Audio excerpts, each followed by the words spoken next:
Hello, beautiful people. Mic check, mic check. Let's make sure off top we don't have any connectivity issues because this is an important one.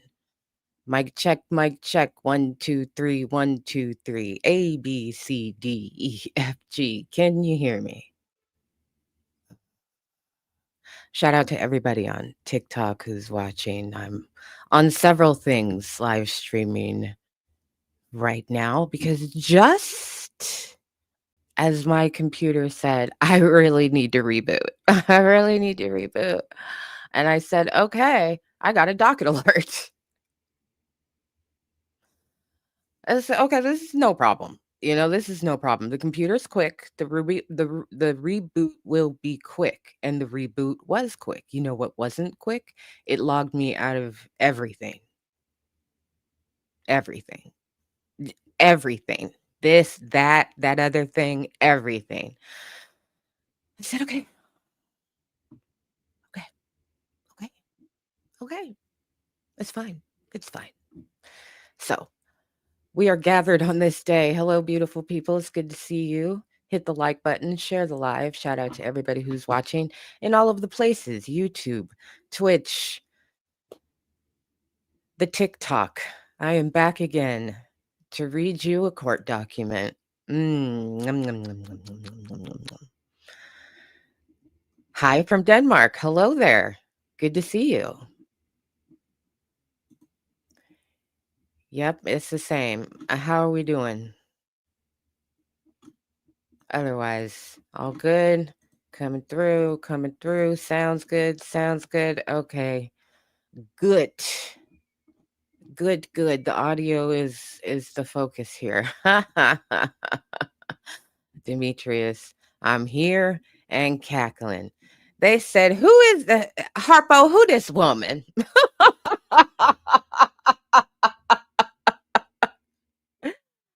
Judge said, Harpo, who this woman? Who this woman? Yeah, yeah. So here we are. Monday I try and make it my slow quiet day, but I did say, let me just in case. Let me fix a brow, put on a lippy. Yeah.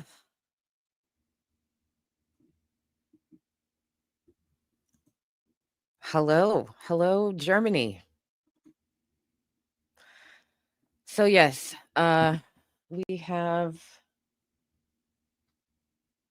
a decision in one of the 4 motions to dismiss. There we go. Court doc on screen. We have a decision in one of the 4 motions to dismiss filed by James Comey. This one challenged the indictment based on the fact that Harpo, who this woman? Who this biscuit head cuckold of a woman having the nerve to appear before the court? Mm-hmm. Mm-hmm. Mm-hmm. Mm-hmm. Yeah. I'm a little sad. I mean, it's satisfying, it's satisfying, but there were 4 very strong motions to dismiss that were tangential to each other, but each on separate grounds, and I wanted decisions on all of them.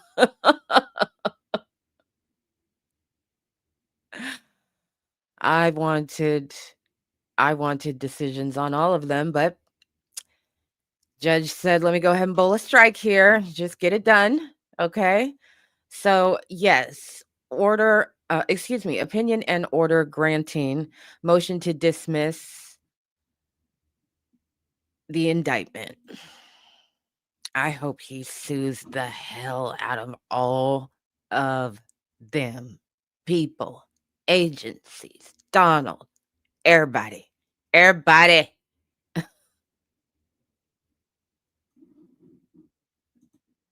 These were the so Hawk Moon 1981 is asking a clarifying question saying, I'm hearing the Tish James case also has been dismissed. This is a great starting point. So the decision about whether Lindsay halitosis, because her breath stank. Breath is a euphemism. Hi, TikTok. The decision about whether or not she was appointed legally or illegally was sent off to another judge, and it was bound basically with Tish James because Tish James also challenged Lindsay halitosis appointment. So, yeah. Well, this is not yet a lawsuit. This is a criminal case, but I hope it becomes one.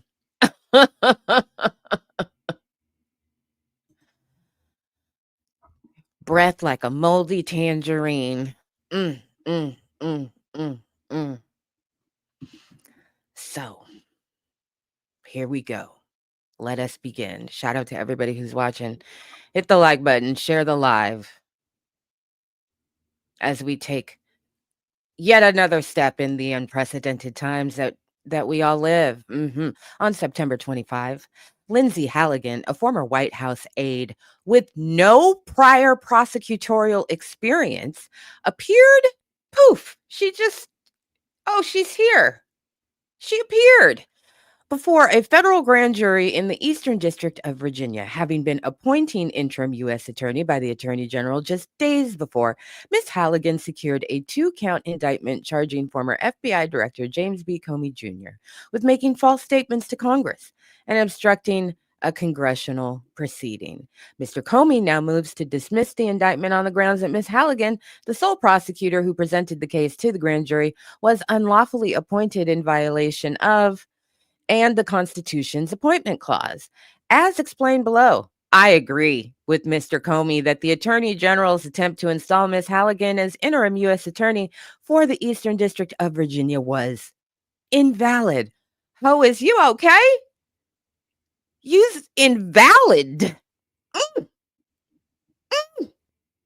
And because Ms. Halligan had no lawful authority to present the indictment, I will grant Mr. Comey's motion to dismiss the indictment without prejudice.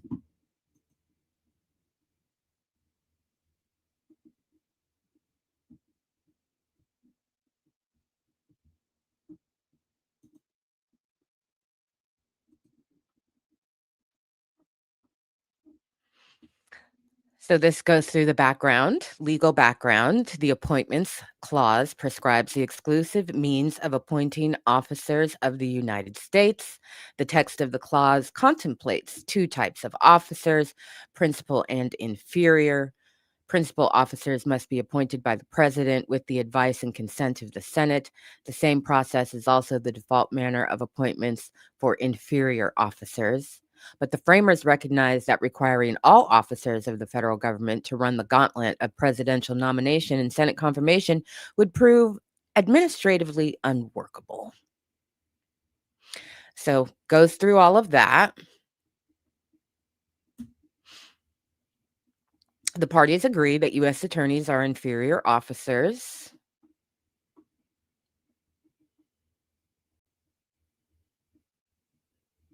Congress has also established a mechanism for appointing interim U.S. attorneys when vacancies arise. And it goes through this whole 120 days, the power of the judges to appoint, etc., etc. What happens after the 120 days if an appointment has not been made through the Senate and the Oval.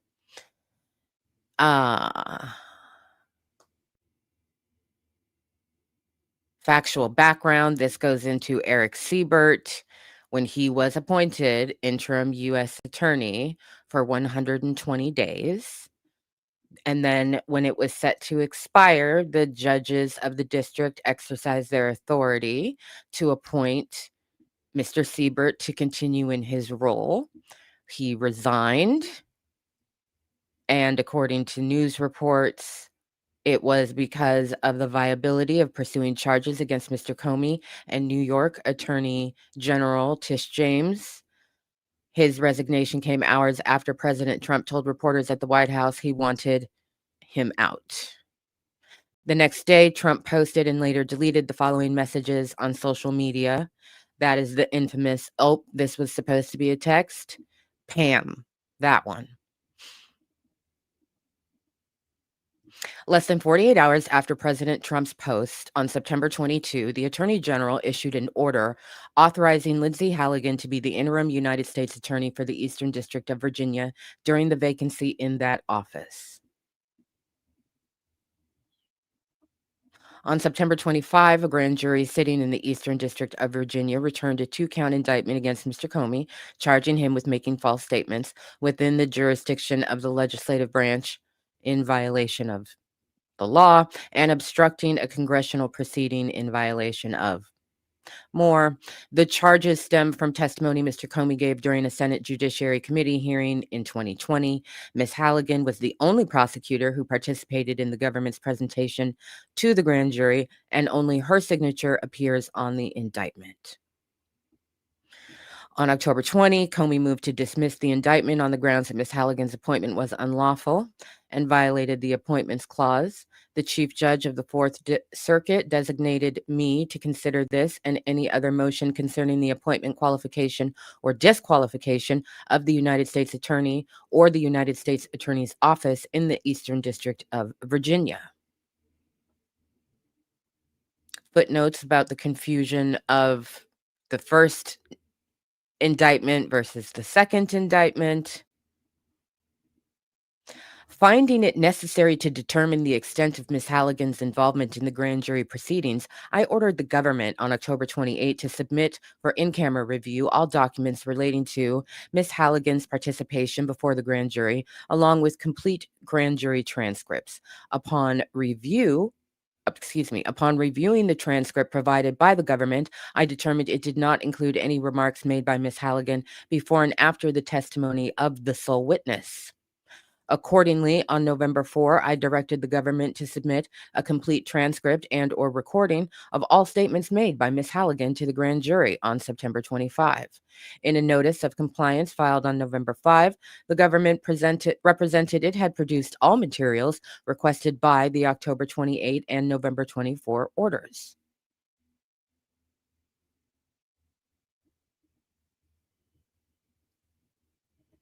In response to the October 28 order, the government provided the transcript of the grand jury proceedings that was previously provided to the government by the transcription service. The court's subsequent November 4 order additionally requested the recording from the grand jury presentation. Upon receiving this order, the government immediately contacted the transcript service and requested the complete recording. Further, the government requested that the transcription service transcribe the entire recording, which had not been done previously. This new transcript was provided to the government on November 5. The above items have now been provided to the court in compliance with the court's orders. On November 3, the government responded in opposition to Mr. Comey's motion. Also that day, the government filed an order from the Attorney General dated October 31, Attorney General Order Number, etc. The October 31 order reads in its entirety. This is Pam Bondi. On September 22, I exercised the authority vested in the Attorney General to designate and appoint Lindsay Halligan to the United States Attorney for the Eastern District. For the avoidance of doubt as to the validity of that appointment and by virtue of the authority, okay, so blah, blah, blah, goes through her statement and then back to the judge. Mr. Comey filed his reply November 10. November 13, I heard oral arguments from the parties and took the matter under advisement. During the hearing, I raised concerns about the Attorney General's ability to review Ms. Halligan's presentation to the grand jury when, as of October 31, the government had not yet received the complete transcript of the proceeding. I also noted that, based on my in-camera review, there appeared to be a gap in the grand jury transcript from 4:28 p.m. to 6:47 p.m. when the indictment was returned to the magistrate. In addition to the parties' briefs, I have also considered two amicus briefs, one from a bipartisan group of current and former members of Congress, and the other from bipartisan group of former federal judges and U.S. attorneys. We read the former federal judges and U.S. attorneys document on YouTube. The day after the hearing on November 14, the government filed an unsworn declaration from Ms. Halligan and a new ratified order from the Attorney General. Ms. Halligan declared that the grand jury transcript accurately reflects the full extent of her appearance before the grand jury and explained that the period in question consisted solely of the grand jury's private deliberations. She further stated that there was no additional presentation, interaction, or discussion with the grand jury outside of what is reflected in the transcript. For her part, the Attorney General stated she had reviewed the entirety of the record now available to the government and again ratified Ms. Halligan's actions before the grand jury and her signature on the indictment returned. Resolving Mr. Comey's motion requires me to first decide whether Ms. Halligan was validly appointed as interim U.S. attorney. If the answer to the question is yes, I need not go any further, and Mr. Comey's motion must be denied. But if the answer is no, and Ms. Halligan had no authority to present Mr. Comey's indictment to the grand jury, then the question becomes, what remedy is appropriate? Should the indictment be dismissed? And if so, should the dismissal be with or without prejudice? I address these issues in turn, beginning with whether Ms. Halligan's appointment was valid.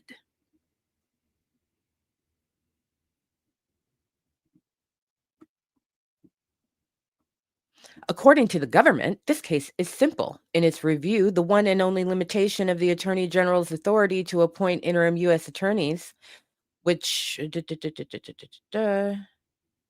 excuse me, in its view, the one and only limitation on the Attorney General's authority to appoint interim U.S. attorneys under Section 546 is subsection B, which bars the Attorney General from appointing anyone whom the Senate has refused to confirm. Nothing in the text, it continues, explicitly or implicitly precludes the Attorney General from making multiple interim appointments during a vacancy. Thus, it concludes because the Senate has not refused advice and consent to Ms. Halligan, the Attorney General lawfully appointed her as interim U.S. attorney. Mr. Comey counters that Section 546 limits the total tenure of the Attorney General's interim appointments to 120 days and therefore precludes any additional appointment by the Attorney General after the expiration of that 120-day period. Accordingly, he argues, Ms. Halligan's appointment of that 120-day period. Accordingly, he argues, Ms. Halligan's appointment was unlawful because the district court possessed the exclusive authority to appoint an interim U.S. attorney once Mr. Siebert's appointment by the Attorney General expired on May 21. Mr. Comey has the better reading of the statute. Yes, he does.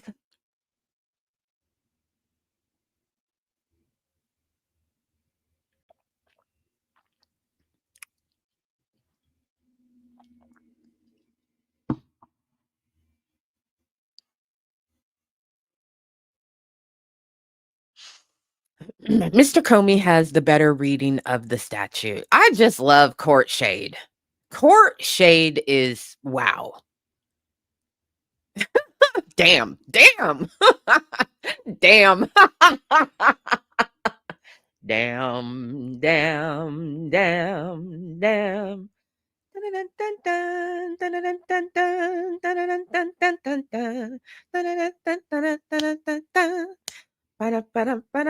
Okay.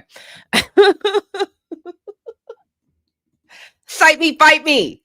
Mr. Comey has the better reading of the statute. That's a classic. Thank you for bringing that back. Cite me, fight me. I'm bulletproof.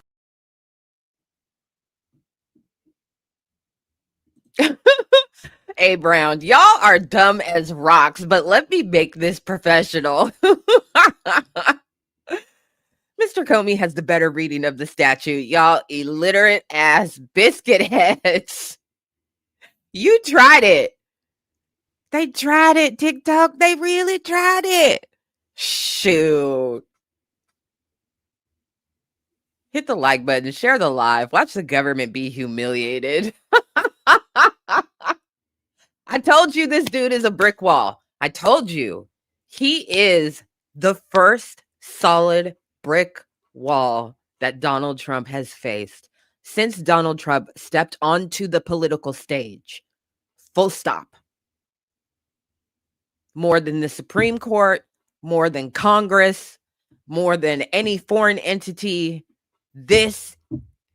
He brought the wrecking ball, and that wrecking ball just went back.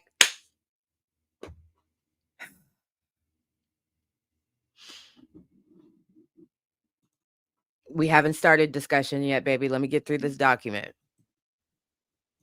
I have a lot of questions that the judge has made clear are going to be answered in this document.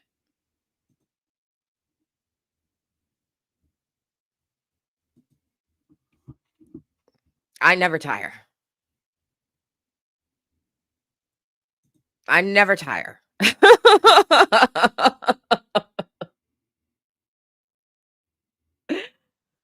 Oh, gosh. Okay. The preeminent canon of statutory interpretation requires courts to presume that the legislature says in a statute what it means and means in a statute what it says there.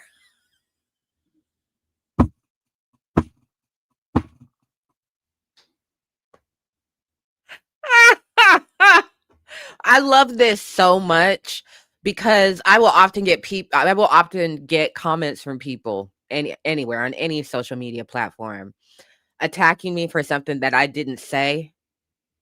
I deal with that. I deal with that in meetings too, not necessarily attacking. Social media is where the attacking is, but in a professional setting, you say something, and then the response that comes back to you is not what you said, and people want to come to you with a bunch of stuff that is not what you said, not what you did, not what happened.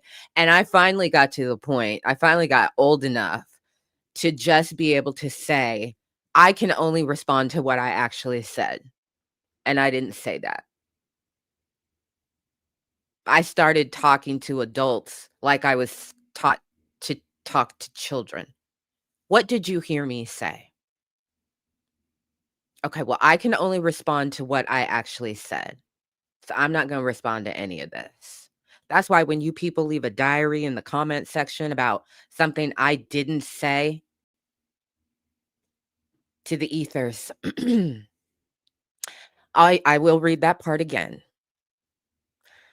The preeminent canon of statutory interpretation requires courts to presume that the legislature says in a statute what it means, and means in a statute what it says there, period.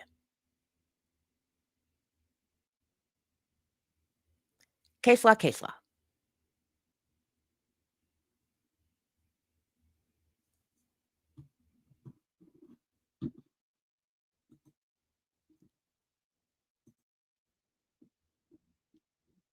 Bars.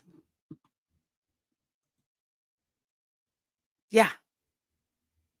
Yeah. Also, I hate it when people say something and then you do get them for that and they say, well, that's not what I meant. But that's what you said. You illiterate biscuit head.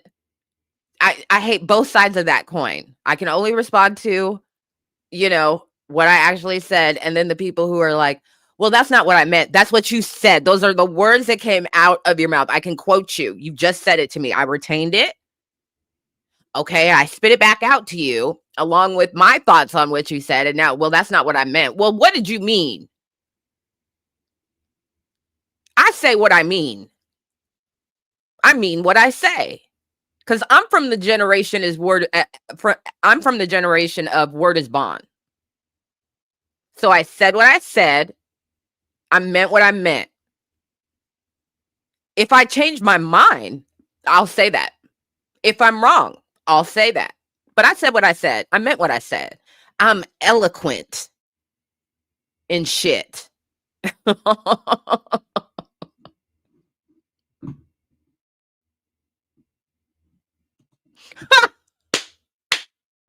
Words are words.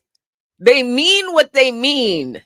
Judge Vargas, Drake v. UMG. Y'all are just, you make me so proud. You make me so proud.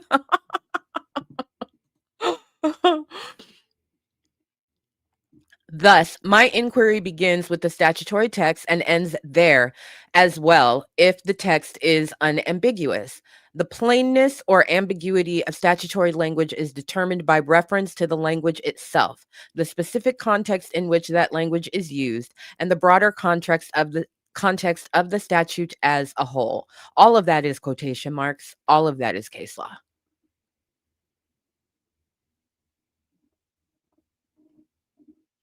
Section 546 is unambiguous. Subsection A begins by authorizing the Attorney General to appoint a United States Attorney for the district in which the office of the United States Attorney is vacant. Subsection C2, however, imposes a time limit on appointments made by the Attorney General. It specifies that a person appointed as United States Attorney under the statute may serve until the expiration of 120 days after appointment by the Attorney General. Subsection D, I just had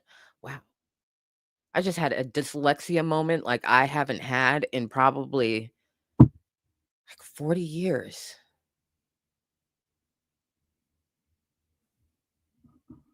Right? Yeah. Yep. That's what I'm going with. We're going to get through this together. Okay. Subsection D, then provides a single option for how subsequent interim appointments may be made. If an appointment expires under subsection C2, the district court for such a district, and only the district court, may appoint a United States Attorney to serve until the vacancy is filled. The text and structure of subsection D, in particular, makes clear the appointment power. 1, shifts to the district court after the 120-day period, and 2, does not revert to the Attorney General if a court-appointed U.S. Attorney leaves office before a Senate-confirmed U.S. Attorney is installed. The first word in subsection D, if, introduces a conditional clause that establishes the condition triggering the district court's authority. Definition of conditional clause. That condition is met once an appointment expires under subsection C2. The definite article the definite article "an" points to a non-specific object, thing, or person that is not distinguished from other members of a class. Do you see? This is why when people are like, semantics, no. Words like if, shall, may, these things are consequential. In law, in statute, in policy, these things are consequential. And vast decisions about your life can hinge on the words, the interpretation of them, the context of them, the order of them in a sentence or a paragraph. So that's what this judge is doing. This judge is getting into a specificity of if, and, et cetera, et cetera.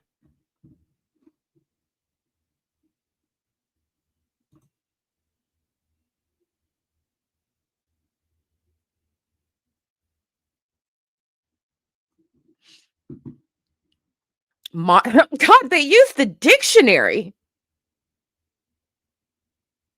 Garner's Modern English Usage, 5th edition, 2022. Oh my God, y'all, I don't think we've ever seen in a single court document that we have read on this channel a citation from an English dictionary.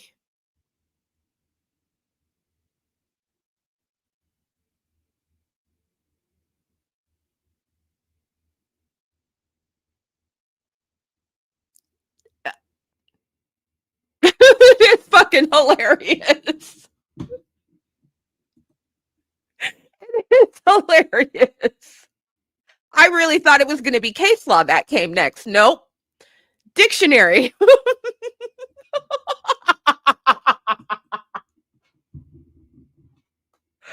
Websters, what happened? What's going on? I ain't never heard of this dictionary before. Brian A. Garner. Garner's Modern English Usage 1195, 5th edition, 2022. I ain't never heard of that dictionary before, and I heard of some dictionaries. Okay. I had the Encyclopedia Britannica in print book. Okay, I'm old. I ain't never heard of this dictionary before. They said no dictionary.com, no Websters. We're going to need the specificity. They are clowning.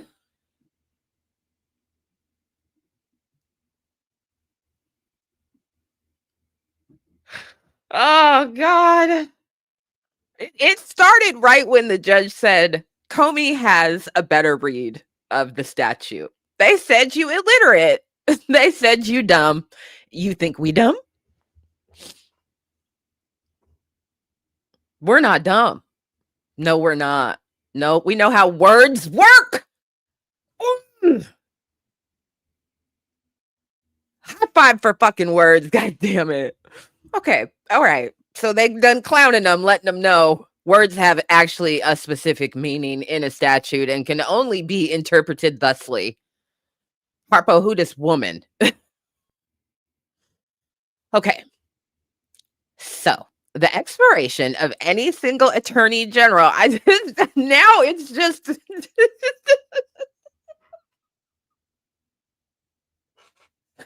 document just got exponentially more hilarious because this is, oh God, this is your professor sitting you down because you had a meltdown in class over something everybody knows.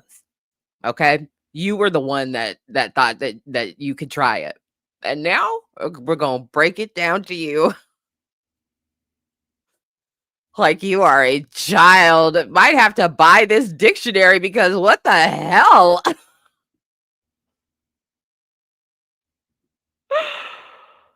Oh my God. Clearly they don't have word reference on their phone. Clearly not. Clearly not. Okay. Okay, back to the judge. So, the expiration of any single attorney general appointment satisfies the condition. Thus, if, as here, a court appointed U.S. attorney resigns, the district court retains the authority to make another interim appointment because the triggering event, the expiration of an appointment. Oh, look at Anne. Anne is italicized. Oh, after he gave the definition of Anne, Anne is italicized. Oh, God. If, as here, a court-appointed U.S. attorney resigns, the district court retains the authority to make another interim appointment because the triggering event, the expiration of an appointment under subsection C2 has already occurred. They said, let us explain sequencing to you, biscuit head ass mofos. Finally, the conjunction until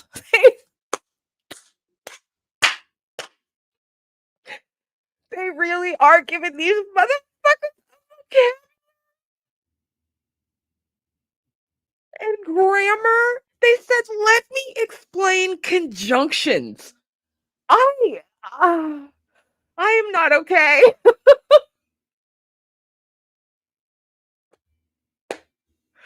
Finally, the conjunction until in subsection D's main clause defines the duration of the district court's authority.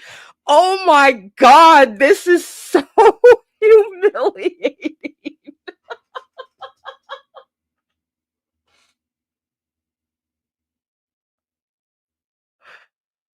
What is it? What was the show? Are you smarter than a fifth grader? They said, let me tell you what a conjunction is and how it functions. Conjunction, junction. What's your function?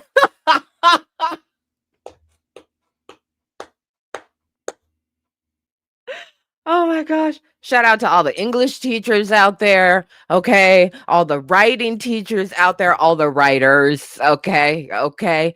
Technical, creative, fiction, non-fiction, all the things, okay? Finally, the conjunction until defines the duration of the district court's authority. It lasts from the moment the condition is first met up to the time that the vacancy is filled by a Senate confirmed. Oh my God! Webster's.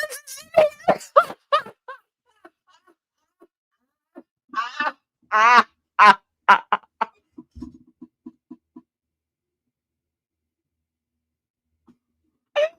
If you are a government lawyer and you wrote any of those dumb filings in that, you need to quit your job right now, because this judge said, let me not take you back to law school. Let me take you back to grammar school. You ain't even in high school.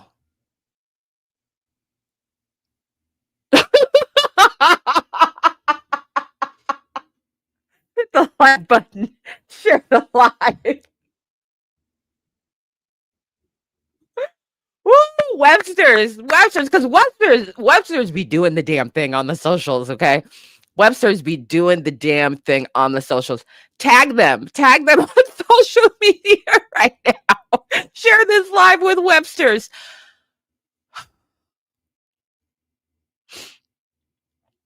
So they define the word until. It lasts from the moment the condition is first met up to the time that the vacancy is filled by a Senate confirmed appointee. Merriam-Webster's Collegiate Dictionary, 1297, 10th edition, 1997. I'm fucking dead. I'm fucking dead. Reading Rainbow's coming back just on time. Shout out to Michael. Oh my God, Reading Rainbow's coming back just on time. I just glanced down to the next paragraph. The judge cites Scalia on a book that he wrote. Oh my God, the district court said, we see this bullshit and we done have it. We done have it. We done had it. This is not the first time. This is not the first time I've seen Scalia or an extremely conservative Supreme Court justice be cited in a gorgeously shady way. This reading is reinforced by the negative implication canon, which recognizes that the expression of one thing implies the exclusion of others. Citation: Scalia and Garter, Reading Law, the Interpretation of Legal Text 107, 2012. To be sure, the Supreme Court has cautioned that the force of any negative implication depends on context, and that the canon applies only when circumstances support a sensible inference that the term left out must have been meant to be excluded.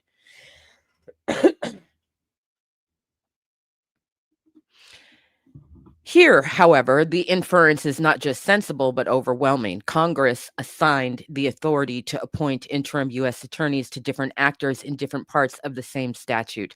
First to the Attorney General in subsection A, and then to the District Court in subsection D. The omission of the Attorney General in subsection D, when combined with her inclusion in subsection A, is strong evidence Congress did not intend for the Attorney General to retain appointment power beyond 120 days.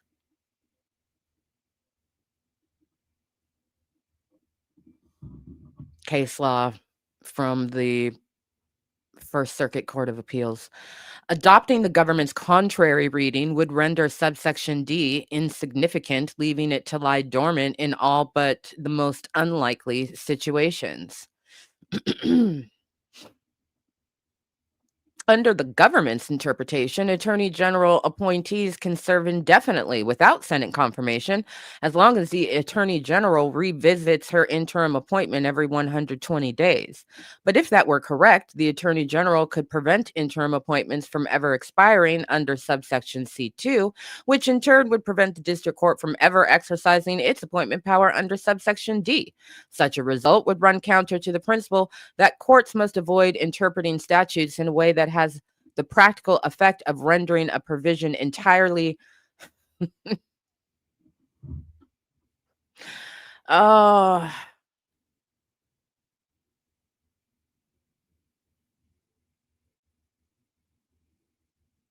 you know, the thing that is really striking me about this situation, there's Scalia again, is how insulting it is to basic intelligence, all of the things that these people have done, and then tried to pass off as legitimate.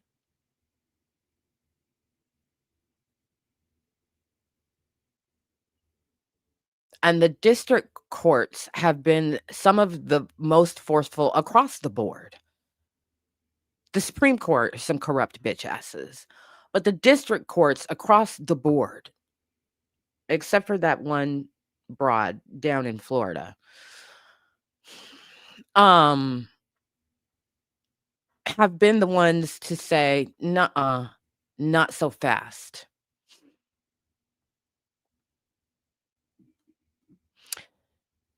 So the government's interpretation conflicts with statutory history,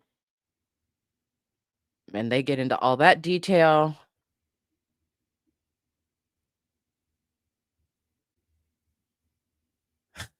They got Alito in here. I'm so dead.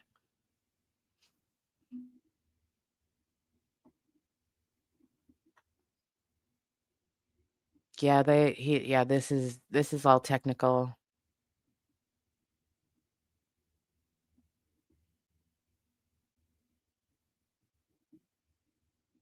And it just congressional history of changes made to the statute, clarifications made to the statute.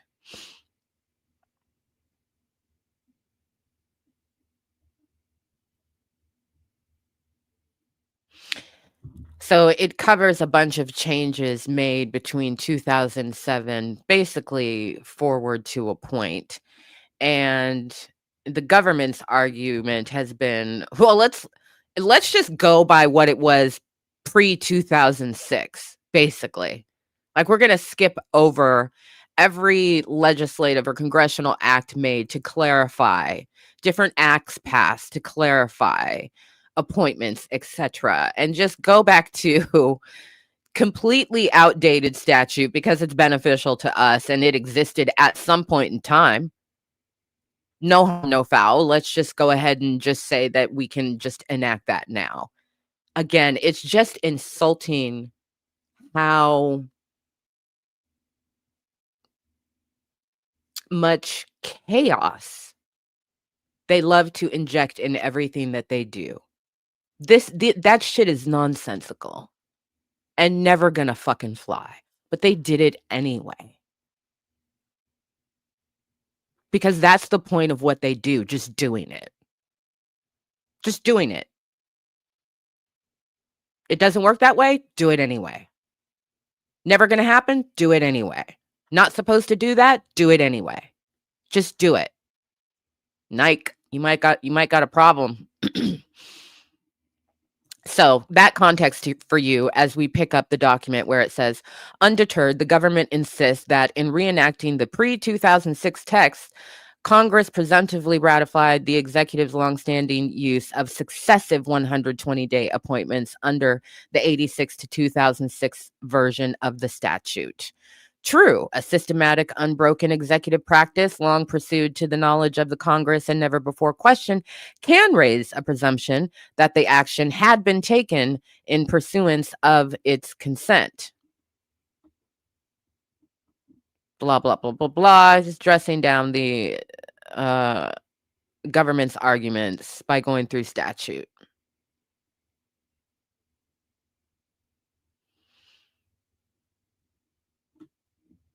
Oh, wow, this is crazy. This is more shade. This is more shade, but it's legal shade, and it's cited. And this is in quotation marks. Finally, for those who find it relevant, the legislative history confirms Congress sought to eliminate the executive branch's ability to circumvent the Senate advice and consent role through repeat or indefinite interim appointments. Case law. Judge said, for anybody who gives a fuck for how it actually works, in case you're wondering.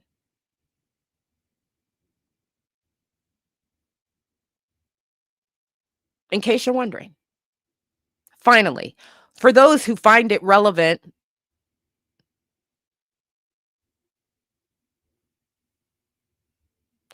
it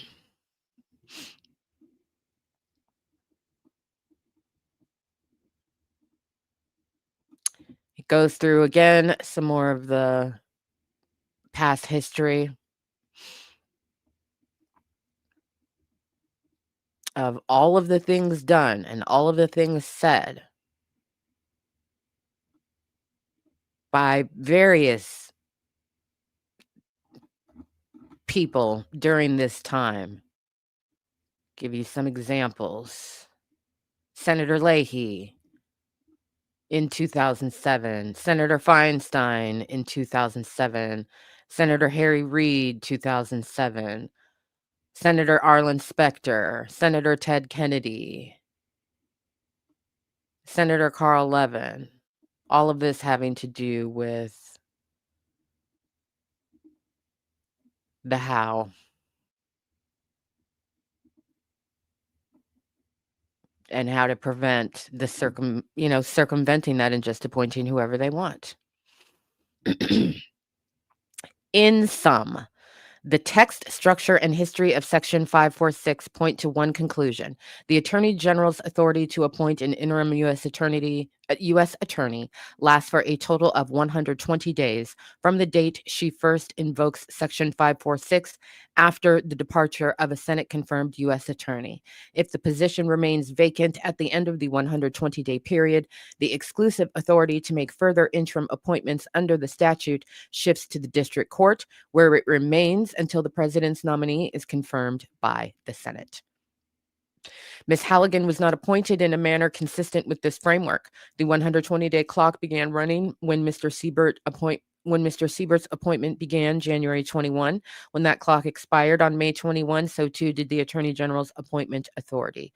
Consequently, I conclude that the Attorney General's attempt to install Ms. Halligan as interim U.S. Attorney for the Eastern District of Virginia was invalid, and that Ms. Halligan has been unlawfully serving in that role since September 22, 2025. 2 months and 2 days.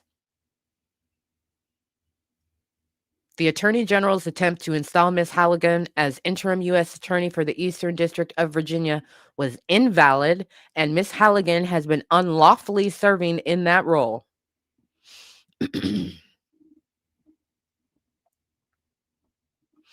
Ms. Halligan's appointment also violated the Appointments Clause.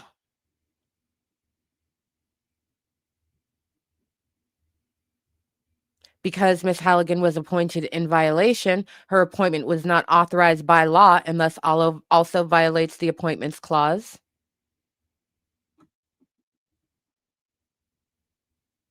Resisting this conclusion, the government briefly asserts that not every action in excess of statutory authority is in violation of the Constitution.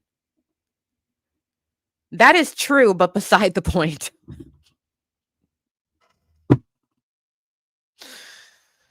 Oh boy, take a sip of whatever you're sipping.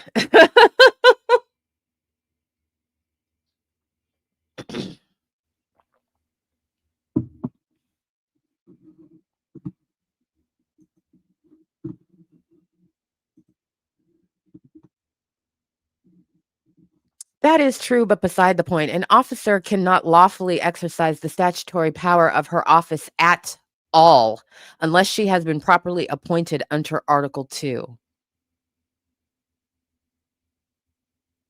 And here, Ms. Halligan has not been appointed by the president with the advice and consent of the Senate or through a process Congress has authorized by statute.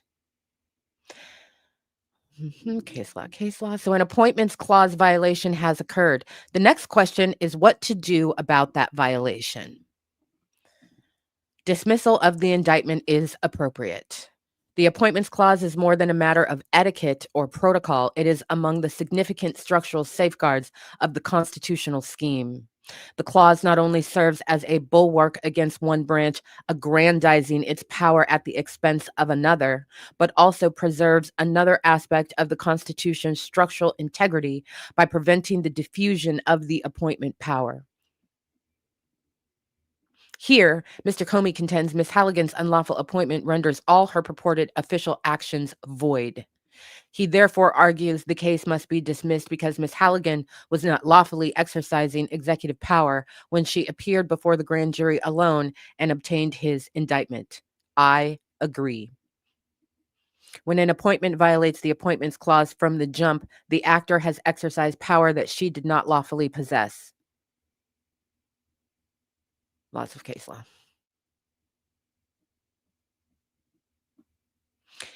In such a case, the proper remedy is invalidation of the actions taken by the actor.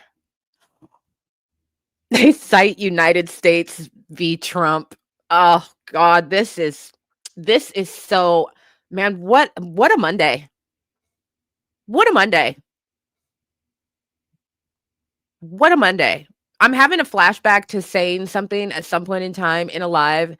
It feels like I said at some point in time, name a better Monday. I'll wait, but it could have been a Tuesday or any other day. But that's the energy that I'm feeling right now. Name a better Monday.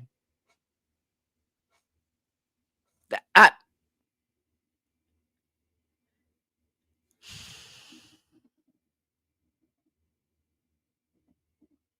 Invalidation follows directly from the government actor's lack of authority to take the challenged action in the first place. That is, winning the merits of the constitutional challenge is enough. In light of these principles, I conclude that all actions flowing from Ms. Halligan's defective appointment, including securing and signing Mr. Comey's indictment, constitute unlawful exercises of executive power and must be set aside. There is simply no alternative course to cure the unconstitutional problem. Citation, United States v. Trump.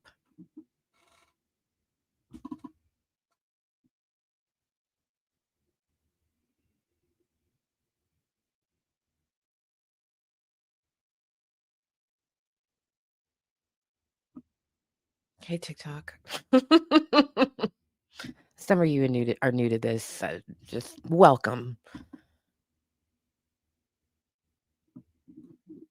It wasn't the Drake dismissal. It was early in the Drake case.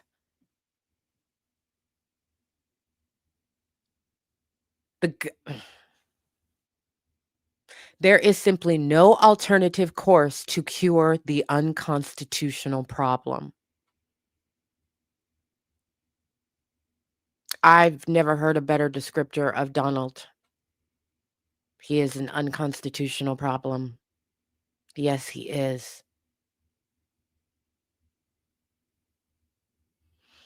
The government attempts to counter this result with several arguments, but none is persuasive. The government argument is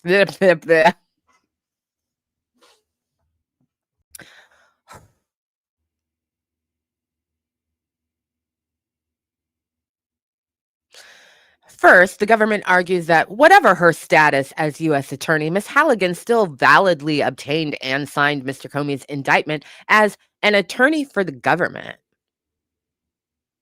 And then it defines what an attorney for the government is.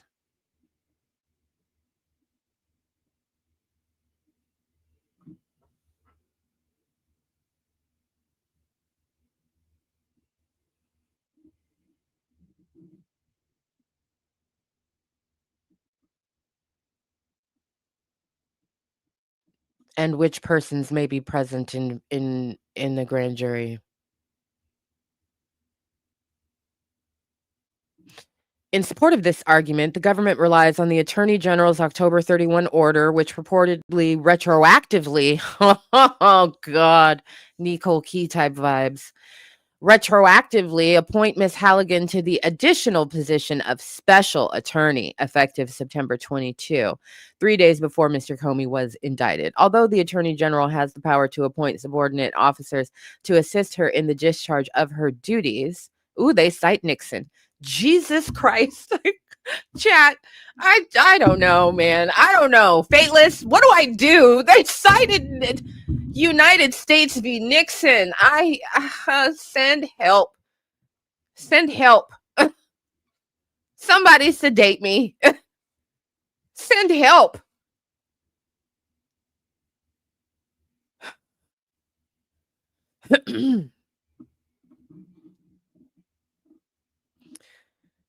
Oh, God. Okay. Although the Attorney General has the power to appoint subordinate officers to assist her in the discharge of her duties, citation, United States v. Nixon, 1974. The government has identified no authority allowing the Attorney General to reach back in time and rewrite the terms of a past appointment. I'm fucking done. I'm fucking done. I'm fucking done. Oh my fucking God.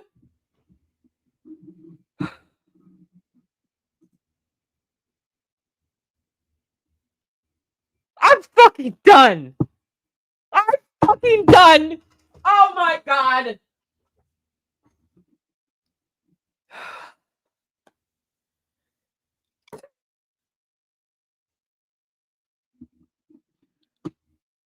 Oh my God. Hit the like button, share the live. What has happened? I'm done. I'm fucking done. Although the Attorney General has the power to appoint subordinate officers to assist her in the discharge of her duties, the government has identified no authority allowing the Attorney General to reach back in time and rewrite the terms of a past appointment.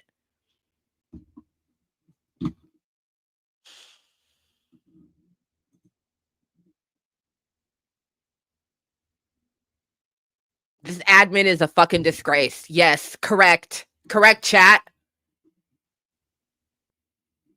Just when you thought you've read it all in a decision, this judge said, time machine where?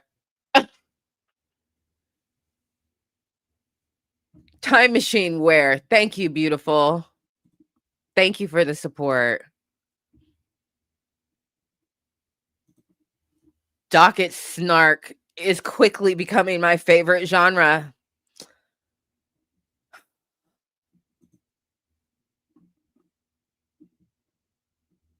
Shout out to Twilight Stylight. Thank you very much. Appreciate you. Thank you for the support. Shout out to everybody on TikTok. I got to get through the reading of the document, so I can't, but I see you and I appreciate you. Keep doing the things. Y'all getting them numbers up there. I appreciate that.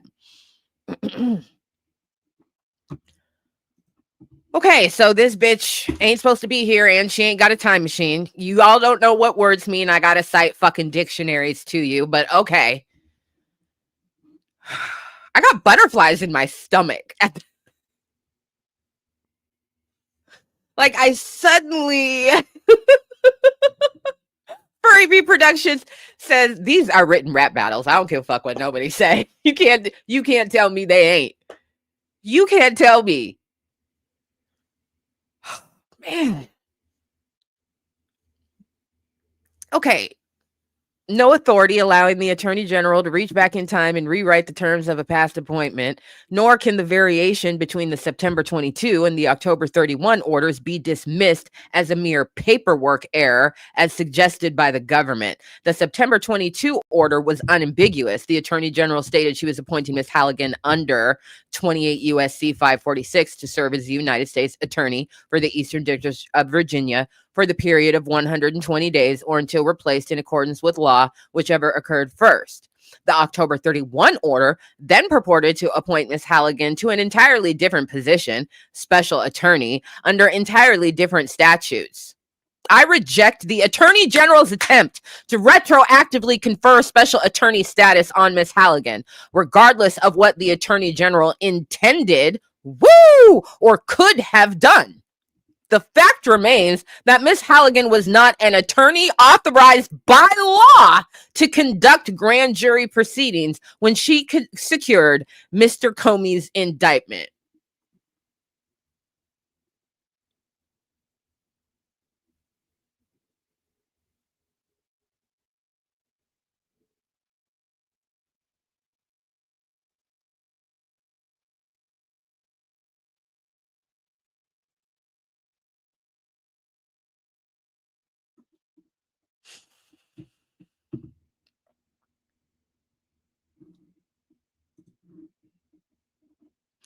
The government attempts to frame the effect of Ms. Halligan's invalid appointment as nothing more than a violation of Rule 7's signature requirement. The government is correct that the courts have treated the improper signing of an indictment as a technical deficiency. That does not always require dismissal.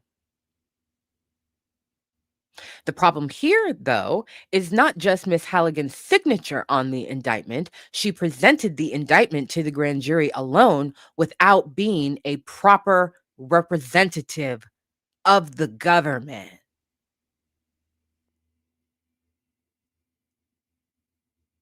Eight different case law? I don't even know. That footnote jam packed.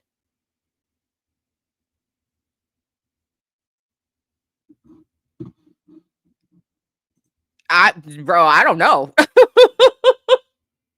She presented the indictment to the grand jury alone without being a proper representative of the government.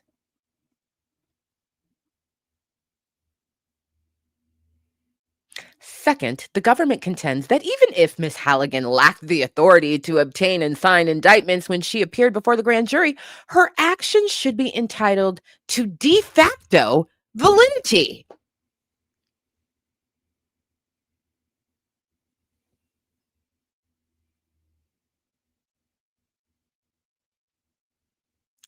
She said, I really dressed the part. I dressed like a lawyer that day who worked for the government. I wore a wide heel instead of a stiletto because them bitches don't know how to dress. I wore a butterfly collar that I buttoned all the way to the top like a choir girl. I totally dressed the part. I had the formal papers and everything. I totally cited law. I totally did that. De facto, nobody else was there. It was just me. So I should have de facto status conferred upon me. Because, like, central casting, am I right?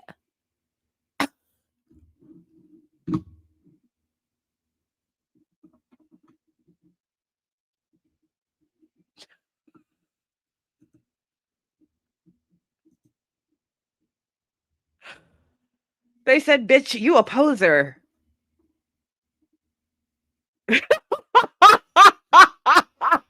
She's got fucking feathers for braids. Oh my God.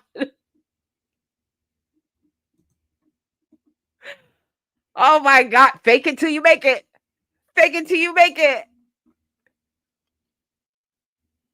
When applicable, the de facto officer doctrine confers validity upon acts performed by a person acting under the color of official title, even though it is later discovered that the legality of that person's appointment or election to office is deficient.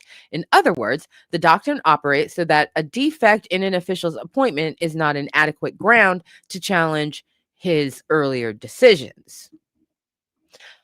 But the de facto officer doctrine applies only to some non-constitutional appointment challenges. Y'all, my stomach is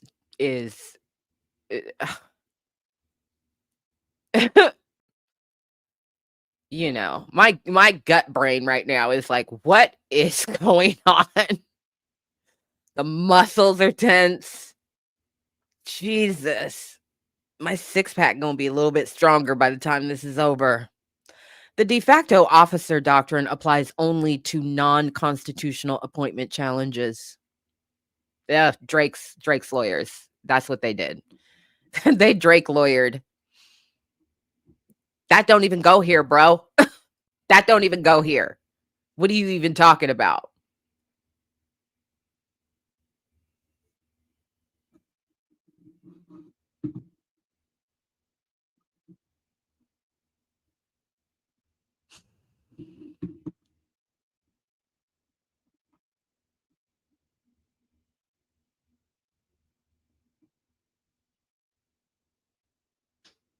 Goes through the case law on that in relation to the government's previous arguments, and then jumps into a case. In Ryder, a unanimous Supreme Court declined to apply the de facto officer doctrine to a claim that two judges on a panel of the Coast Guard Court of Military Review had been appointed in violation of the Appointments Clause. The court held that one who makes a timely challenge to the constitutional validity of the appointment of an officer is entitled to a decision on the merits of the question and whatever relief may be appropriate if a violation indeed occurred. Any other rule would create a disincentive to raise Appointments Clause challenges with respect to questionable appointments. So what you cited at that point is completely irrelevant.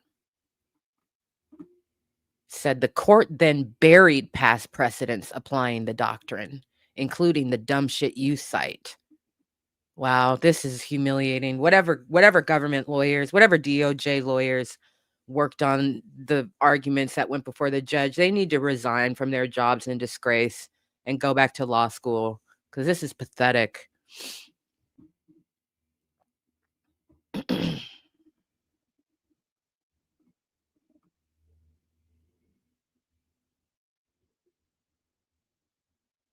Third, the government submits that the grand jury's independent decision to indict Mr. Comey renders any error in his indictment harmless. Do, do, do you see what these people fix their fucking faces to say? Any error, any error, any error in a grand jury proceeding is harmless if the grand jury decided to indict. What? Any error? Any error. Really? What the fuck is wrong with these people? It's a rhetorical question.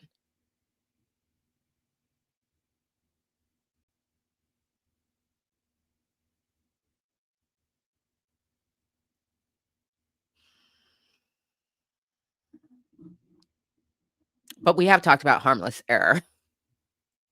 We've talked about harmless error with regard to Tory Lane's appeal and Drake's forthcoming appeal. We have talked about harmless error. Was an error made that would not have impacted the outcome of the decision, or was the error so significant that it could have impacted the outcome of a proceeding?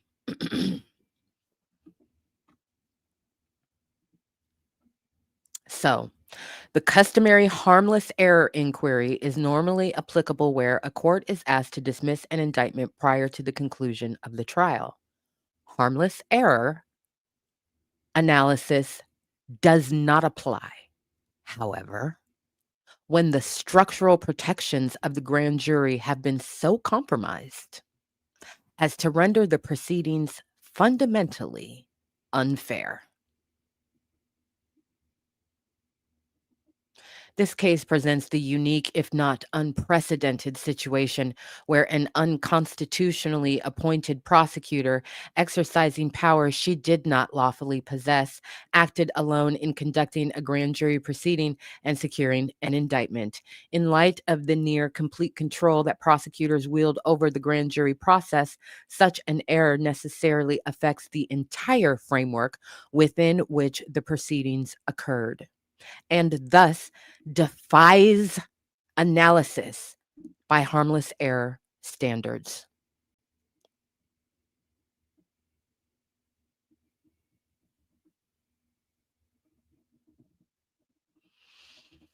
As a final fallback position, the government argues that even if Mr. Comey's indictment is flawed, dismissal is inappropriate because the Attorney General has since ratified Ms. Halligan's actions before the grand jury and her signature on the indictment. Even assuming the agency law doctrine of ratification can be used to cure a defective indictment, the Attorney General's attempt at ratification here fails.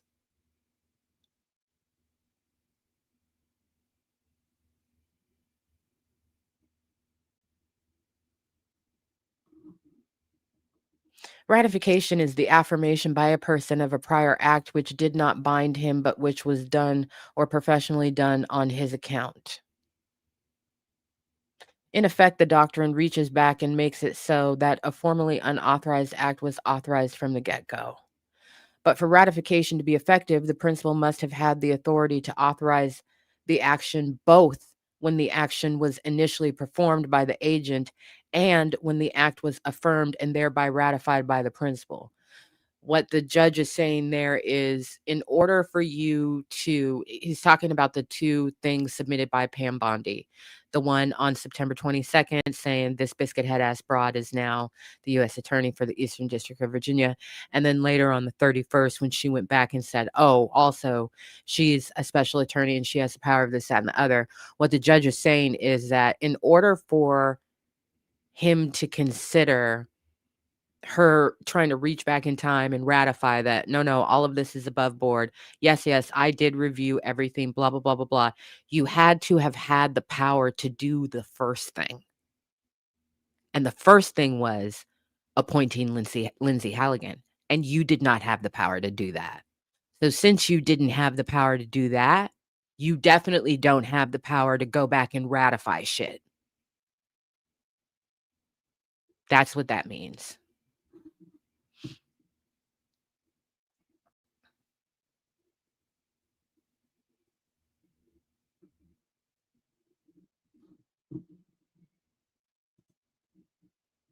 The attorney general lacked the authority at both points here.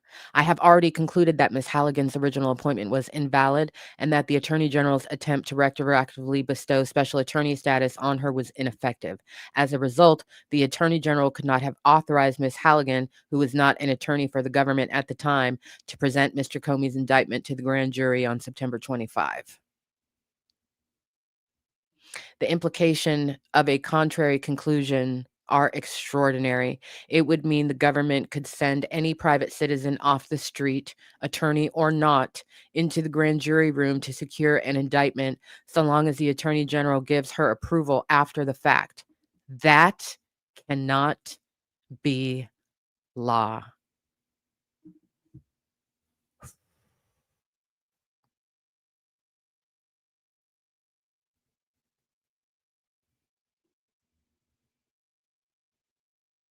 That's really powerful. That cannot be law.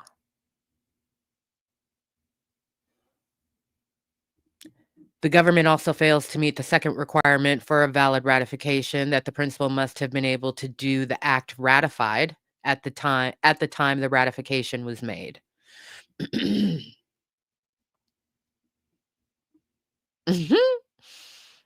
Oh God, they cite an NRA case. Hilarious. The Attorney General's attempt to ratify Mr. Comey's indictment on October 31 came too late in the day to be effective, as the statute of limitations for the charging offense expired 31 days earlier on September 30. The government responds that the Attorney General's ratification was proper because she could have personally obtained a new indictment on October 31 using the grace period set forth in blah, blah, blah.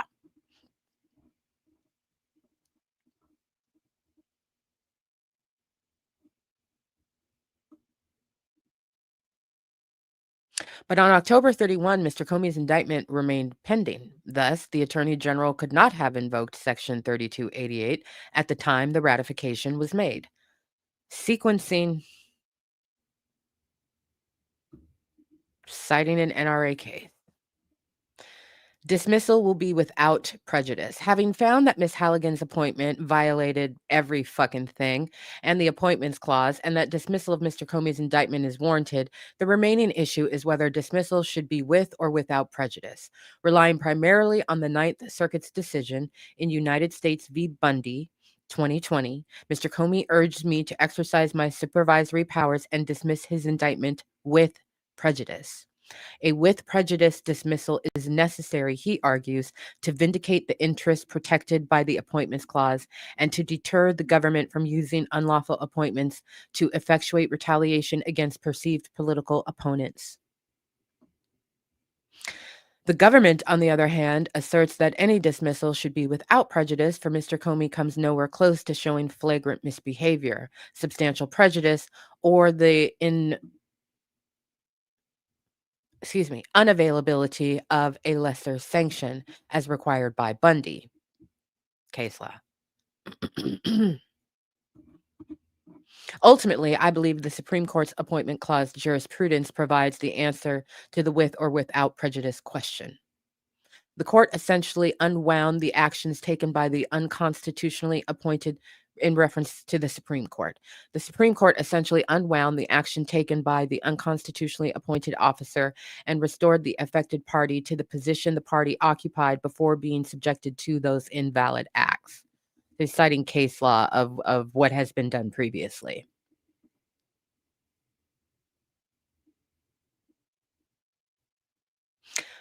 I will do the same here. I will invalidate the acts performed by Ms. Halligan and dismiss the indictment without prejudice, returning Mr. Comey to the status he occupied before being indicted.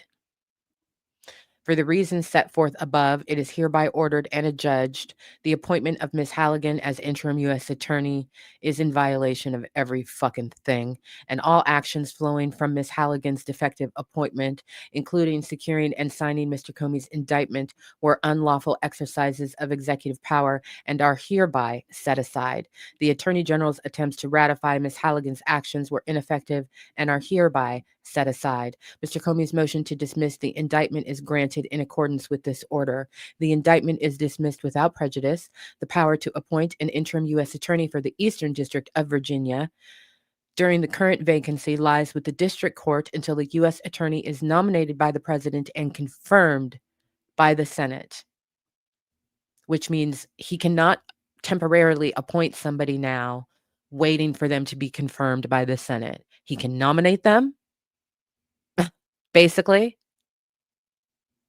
for Senate confirmation, and then he's got to wait for them to do that.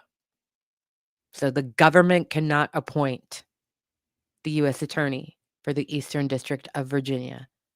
The judges in the Eastern District of Virginia have to pick somebody and appoint that person, interim.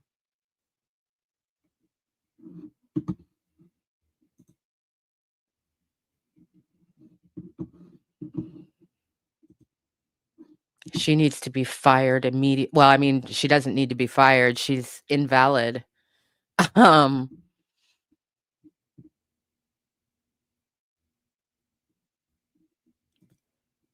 Checking the dockets, babe, because you just never know around these parts. Yeah, leave in disgrace and leave immediately.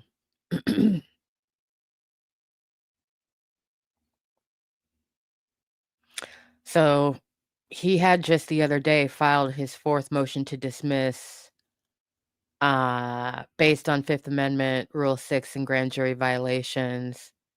We're not going to get, unfortunately, like I said at the beginning of this, there are 4 motions to dismiss, and I wanted to know the decisions on all of them, but that is not to be.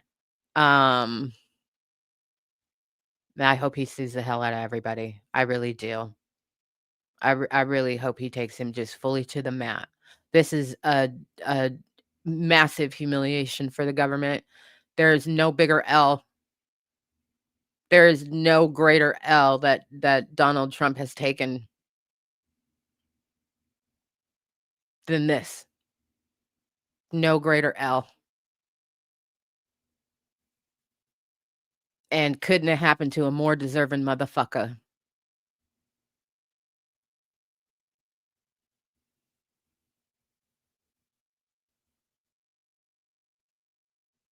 wasting people's time, playing in people's faces, fucking with their lives,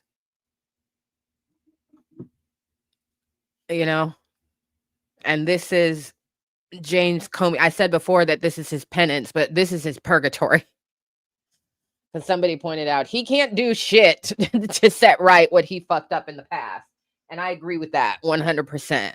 So let it be his penance and his purgatory, that he be the one in the position to have to deal with all this bullshit ass stress, to have to fight this. Because it's not about him. It's about the total system's free fall failure that all branches of the government are in.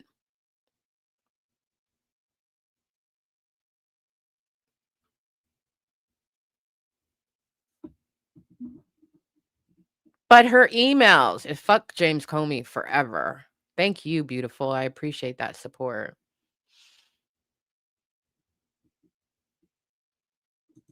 Abuse of the court system, just everything. Take all the fucking L's. You bitch ass man. Let me check the headlines because I know. I know it's going crazy right now.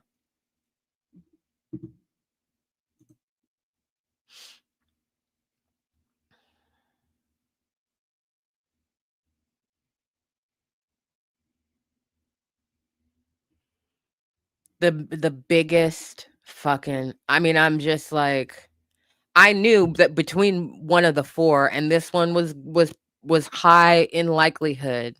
Anything having to do with grand jury shenanigans and then her appointment, I felt like all of his motions to dismiss were just battle axes. Just man. Really, really strong. And one of them was gonna net something, because this shit is so blatant.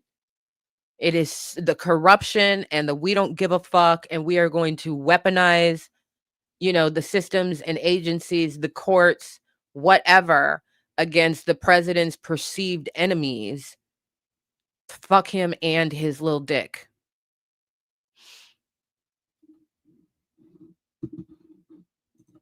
He already got access to that. Yeah, he got access to that last week.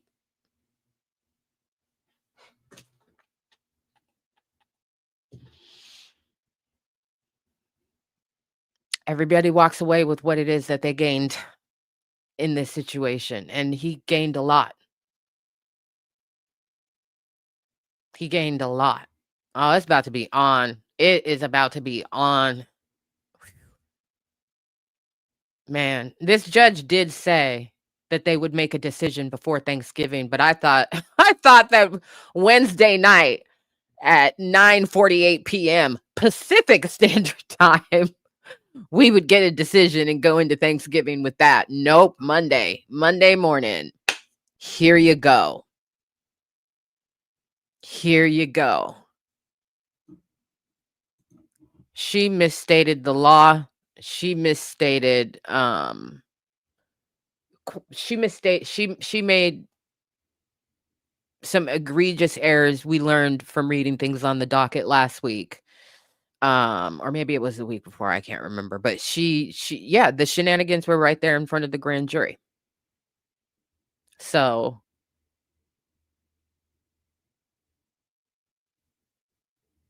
hopefully what this will do is it will put an end to this. I'm just gonna appoint people that I know who technically all are lawyers but are not qualified for the positions that I'm putting them in as, which is interim U.S. attorneys in different places in the country.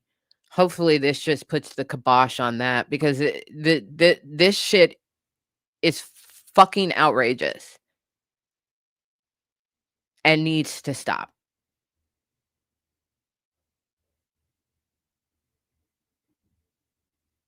If you don't have a lawful indictment on which you believe that you can get a fucking conviction, that's supposed to be the fucking standard. Neither Comey or Tish James was going to result in a conviction. Neither fucking one. By miles. By miles.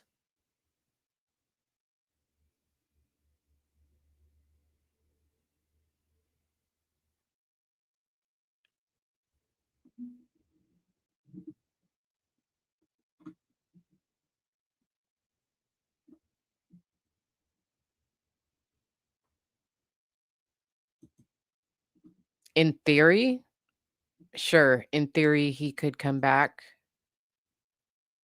Is that likely to happen? I don't know. I don't think that he will. No. I don't think that he will.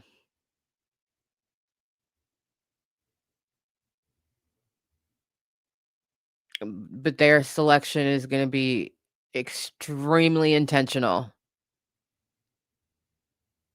And they're going to go with somebody who they believe is up for the task and can effectively do the job to the letter of the law. So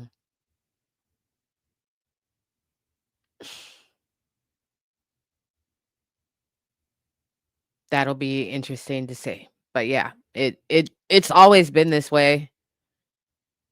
And it's outrageous that they even tried it. It's really outrageous that they even tried it. And it's been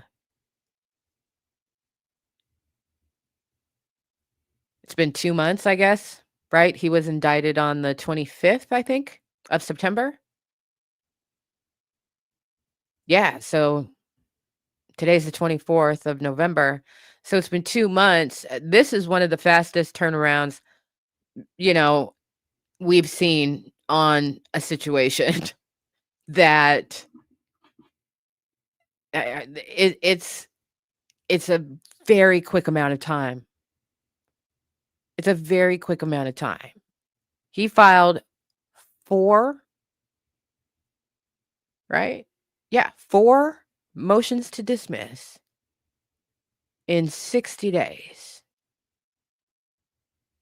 He was slated to go to trial in January, and the court was keeping the pace to a January trial. Grand opening, grand closing.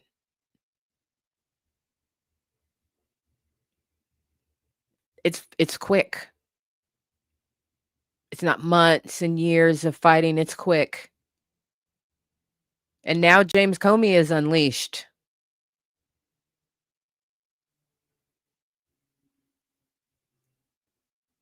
I wouldn't be surprised if he's on TV right now.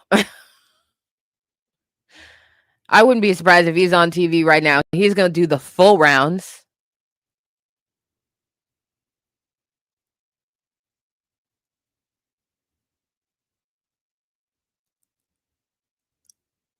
Wow. Stunning.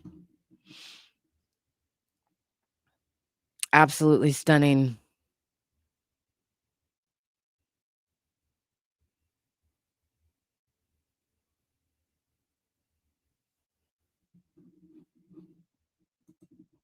It's both.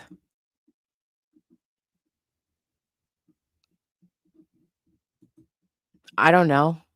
And I don't really care because there's no other grand jury that is going to indict her.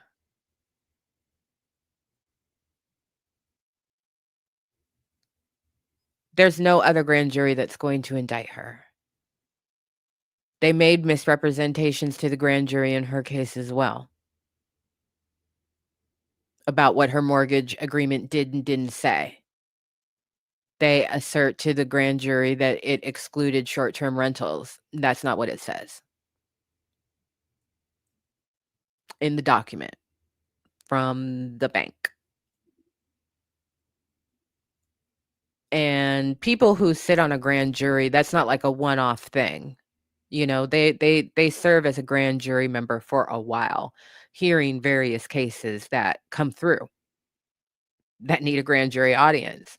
So Whether that you're on a grand jury now, whether you have previously been, whether you get called up for one, grand jury has been put front and center in a way it's never been put before in America in modern times, ever.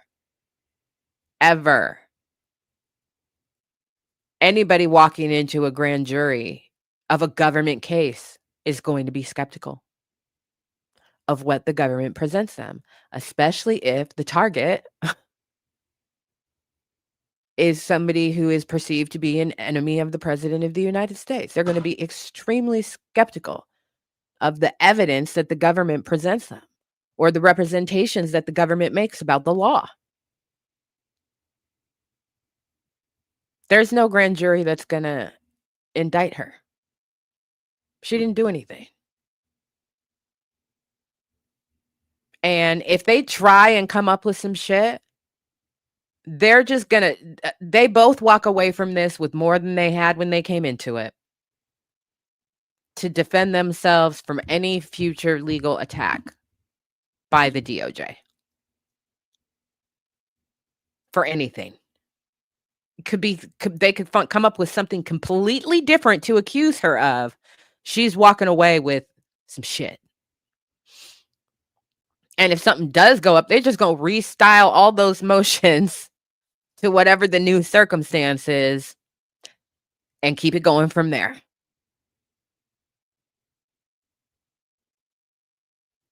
Same things, vindictive, selective prosecution, violation of this, that, and the other. Like, it's done.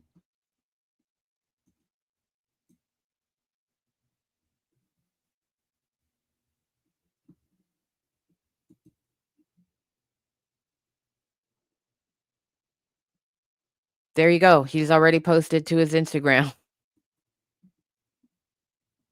He's definitely going to write a book. He was definitely going to keep dropping motions to dismiss. He used his time extremely efficiently. Extremely efficiently.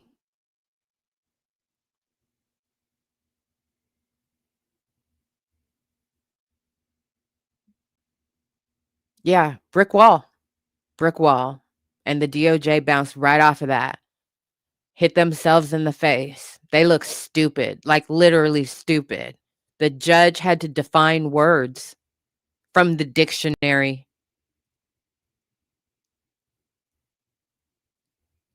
You have to cite the dictionary to Department of Justice lawyers. Here's the definition of if. Here's the definition of and. Here's the definition of until. What?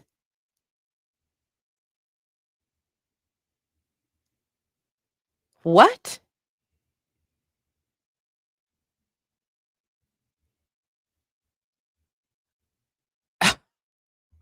I don't even know what to think.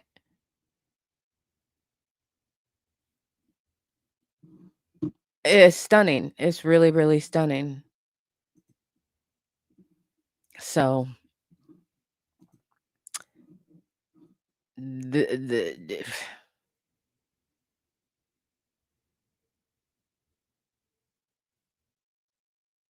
I don't even know what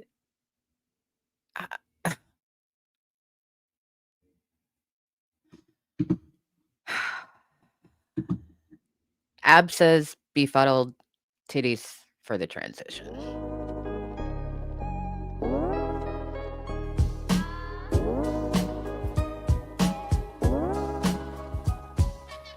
If you were with us on, for those of you on TikTok, if you were with us on YouTube, I'm playing a transition right now. It's called The Long Black Goodbye.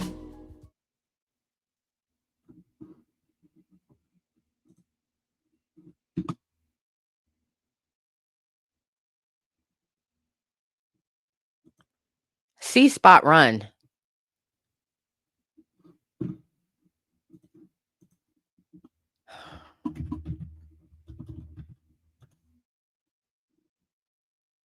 Oh, that's right. I was logged out of every fucking thing when my computer rebooted, just as this decision. All right, TikTok, I gotta go. I gotta get into my authenticator to get this Comey video. So I'll see you all soon. Peace.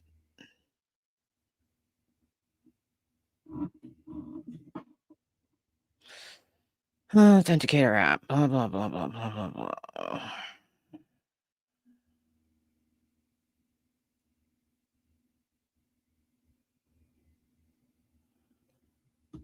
I don't know which one it is, but okay. Is that the right one? Oh, look at that. Okay, sure, do that. Let me find Mr. Comey.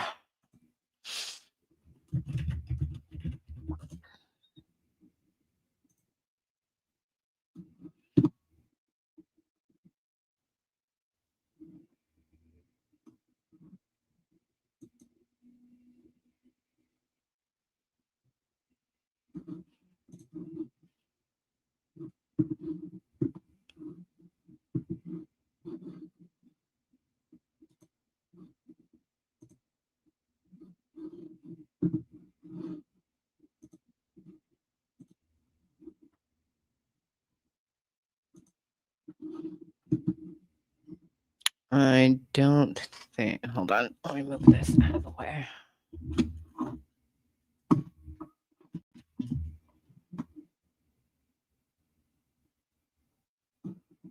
I need to reshare because I didn't enable the volume last time.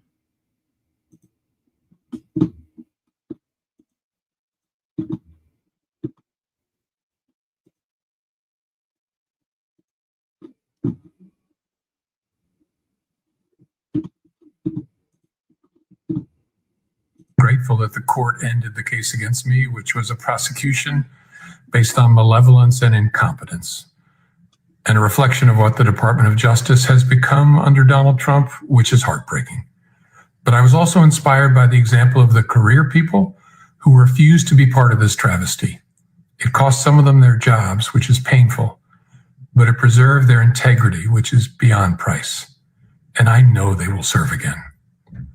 I was very lucky that some of the best lawyers in America stepped forward to represent me. I hope they serve as an example to more and more lawyers, especially at some of the big firms, to participate in protecting our liberty, protecting the rule of law. And my family and friends were always with me, and luckily for me, include some of those great lawyers. This case mattered to me personally, obviously, but it matters most because a message has to be sent that the President of the United States cannot use the Department of Justice to target his political enemies. I don't care what your politics are, you have to see that as fundamentally un-American and a threat to the rule of law that keeps all of us free. I know that Donald Trump will probably come after me again, and my attitude is going to be the same. I'm innocent, I am not afraid, and I believe in an independent federal judiciary, the gift from our founders that protects us from a would-be tyrant. When I was a kid, my parents would wake us up for school every morning by snapping open the shades and saying, "Time to rise and shine and show the world what you're made of." Well, it's that time, America. It's time to stand up and show the fools who would frighten us, who would divide us, that we're made of stronger stuff, that we believe in the rule of law, that we believe in the importance of doing things by the law. So stand tall, shine, and keep the faith. I'm grateful that the court ended the case against.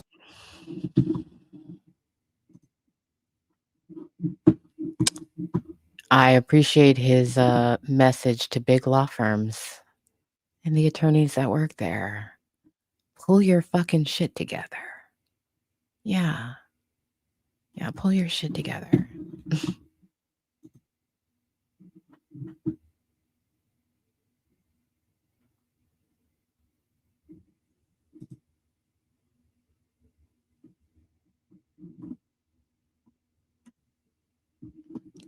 Well, that was a document read for the ages. I stunning, jaw-dropping, well-deserved.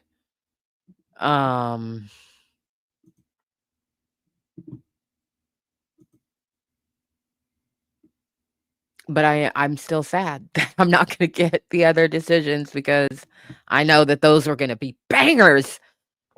I know they were gonna be fucking bangers. Ugh, man.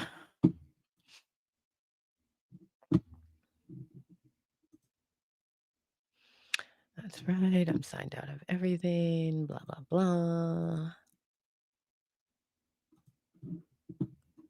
The other thing, what I was going to start to get into today, but I'm gonna have to go and do some a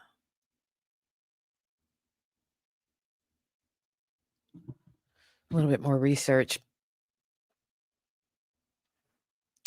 The DOJ, we're switching entirely. I don't have anything else to say really. With regard to Comey and all of that stuff. We got a decision. That's great. Case is over.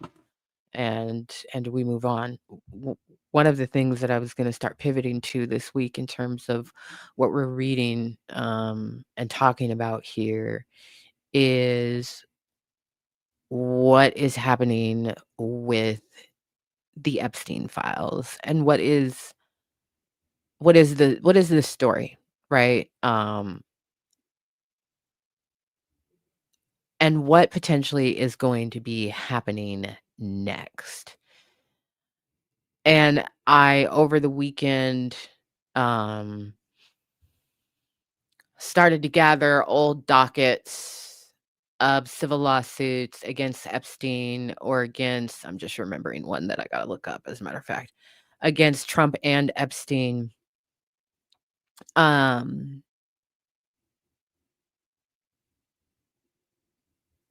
I mentioned to you all before that the DOJ went to the federal court and asked them to release the grand jury information related to Jeffrey Epstein. This is when right around the time where they went and questioned Ghislaine Maxwell and she got moved to her cushy little puppy palace or whatever. And the court said, no, we don't do that, right? Summarily dismiss them. So over the weekend, the DOJ went back to the court and filed another motion, an extensive one, saying that the Jeffrey Epstein Transparency Act, I think that's what it's called, that was just passed by Congress means they have to release everything related to Jeffrey Epstein going back to 2005.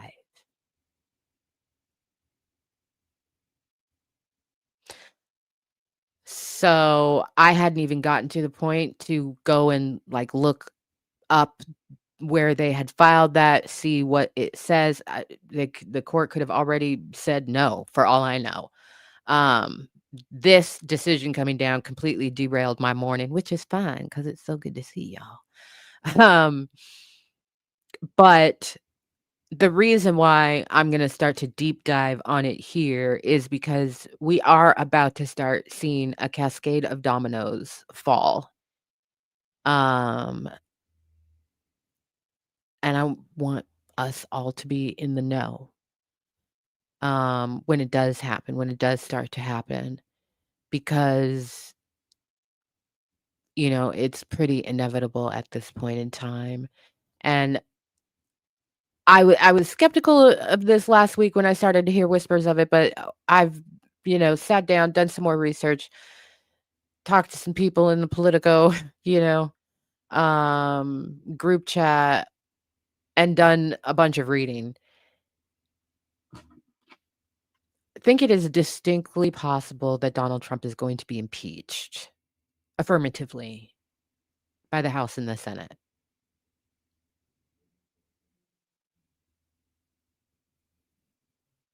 So when I say like Dominoes falling. Big dominoes. Big, big, big, big, big dominoes. They are already saying in the US and in media around the world that he is officially a lame duck president. And I don't think, in my lifetime, I've never seen a president be declared lame duck so fast, I don't think. In under 2 years, that's pretty significant. So there's already some sort of signaling that there has been a separation between Congress and the White House over the last week. And that Congress is no longer inclined to simply do the bidding of the president. And obviously, Congress has the ability to override many of the things that the president wants to do, and Congress has the ability to do many of their own things without the support or approval of the president. And that's what it means to be a lame duck president, when you are just the person in the seat. But because you don't have, the power of a monarchy to just wave a wand and do whatever the fuck you want, and there are checks and balances, if Congress isn't with you, you are a lame duck. So that's interesting. There are going to be some things that I will be looking at in the next couple of days that if they go well, I think they're just further indicators that they may be about to impeach this dude. So one of the things that I will be looking at is when they reopened the government, a senator buried in the agreement a retroactive payment of $500,000 to any senator who had their phone records seized by the government. And there are, I think, 5 or 8 who have, in relation to the investigations about Russian interference. They're all Republicans. My understanding is there is going to be a bipartisan bill to repeal that section. If that happens and if it passes, that is an indicator of a potential tide change in Congress. The other thing that was buried in the reopening of the government is a federal ban on CBD. Apparently, they're going to be putting forth a bipartisan repeal of that section as well. If that passes, that is another indicator. That is another indicator that the president and the MAGAs in Congress have lost their grip.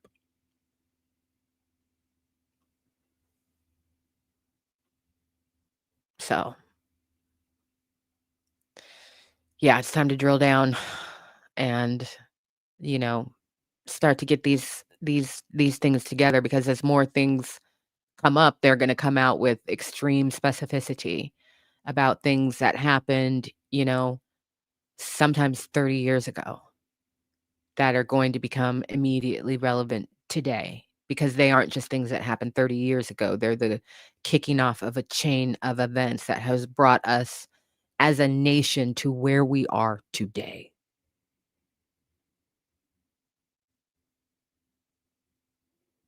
It's pretty breathtaking.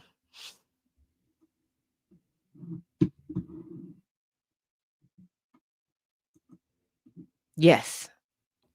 Mhm.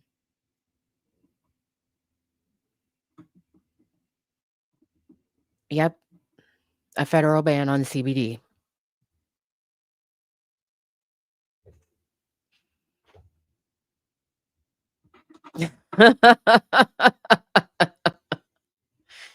Mhm.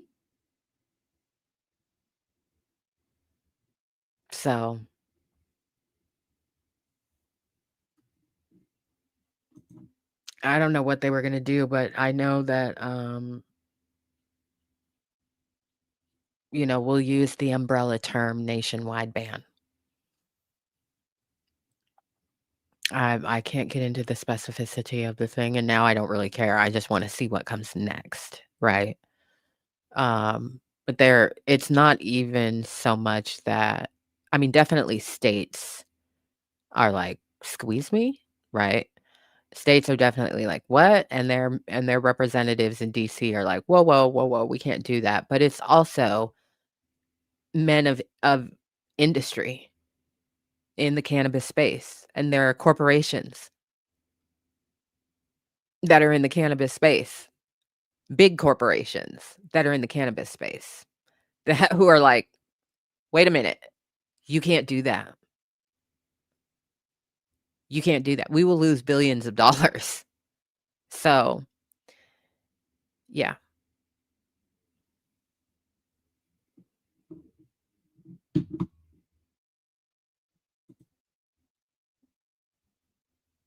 Yes, I did see that. And then when they turned around and said, "No, wait, we changed our minds. We wanna come," they said, "No.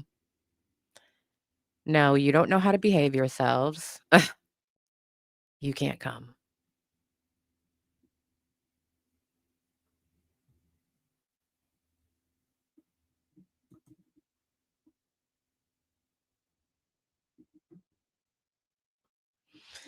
Yeah, so that's not gonna work.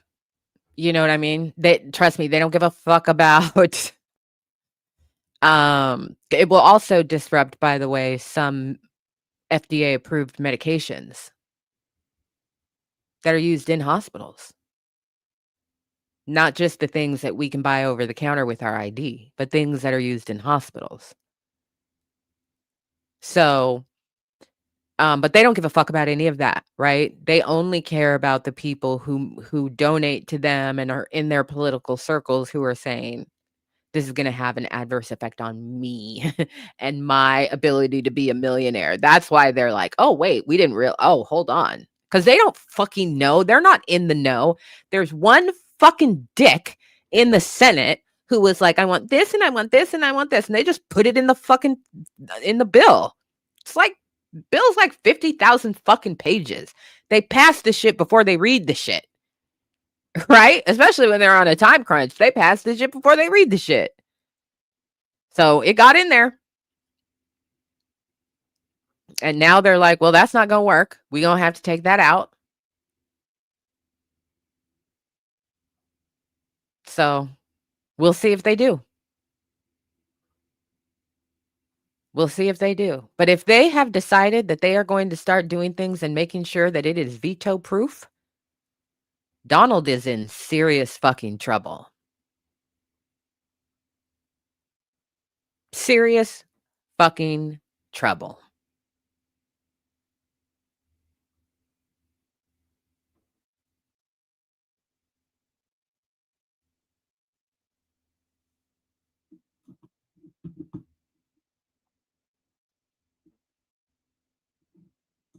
You can get CBD products at 7-Eleven here.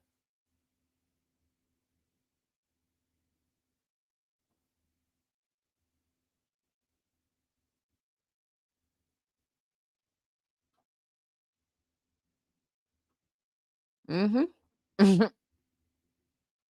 You want to vape it, eat it. You need a topical for your joints. What do you want? You could get that shit at 7-Eleven. I'm not even joking.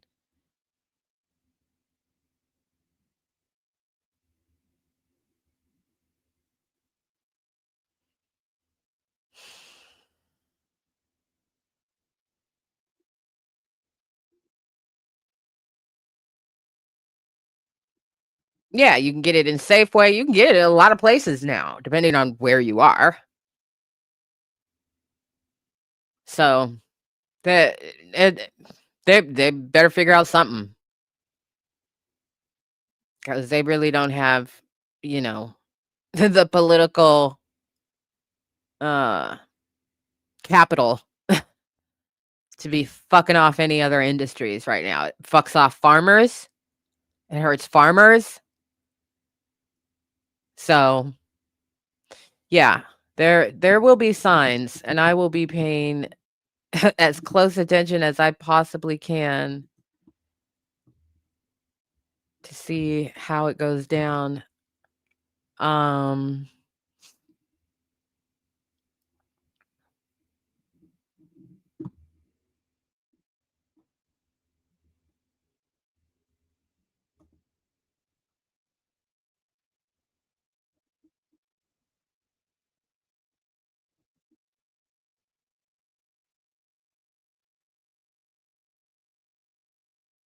I'm just scanning the news.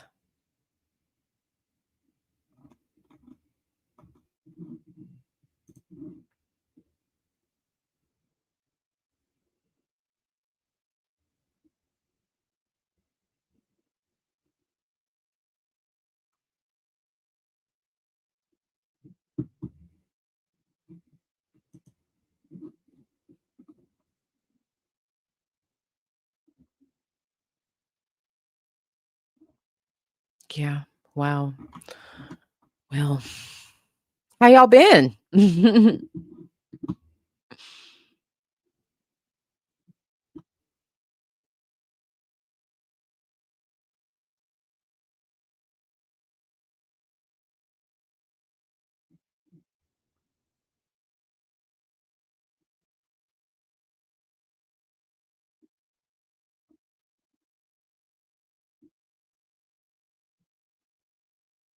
Mhm. Mhm. No, it's not. R.I.P. Jimmy Cliff.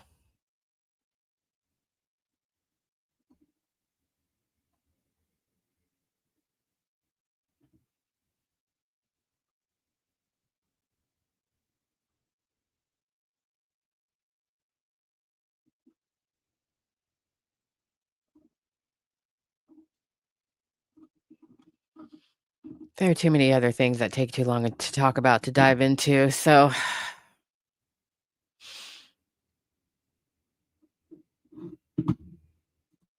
yeah, they've been coming onto the docket all weekend with motions for sanctions against Megan Thee Stallion. Let me see.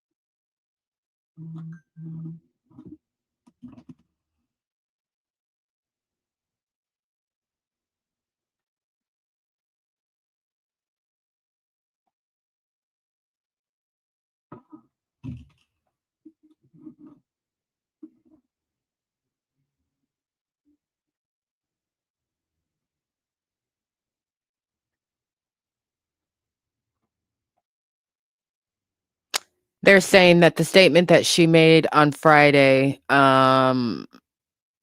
just because you have freedom of speech does not mean you have the freedom to bully, is in violation of the court's protective order about public statements, blah, blah, blah, blah, blah. So they want sanctions against her. Whatever. I too want the case to be over. I just want a decision. I just want a decision. No, the first one was dismissed because it was missing a signature. It was refiled. So, unless it was orally dismissed during court and it hasn't hit the docket yet, no, it was filed, dismissed because of a technical glitch, and then refiled.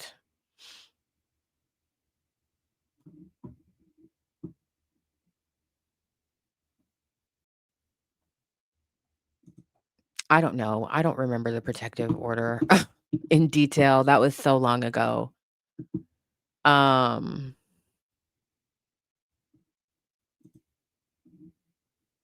And I think I already yeah, I did. I already closed that docket. So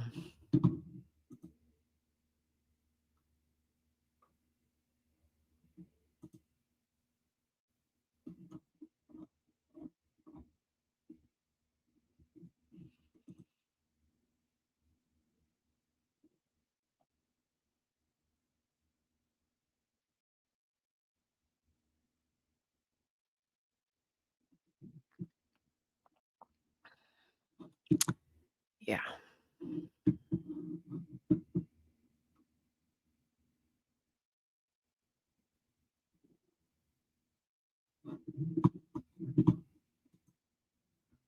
You don't need to look, Demetrius. I can look.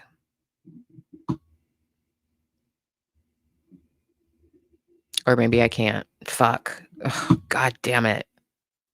That fucking reboot has me so mad. It really does have me so fucking mad. But whatever. We'll see.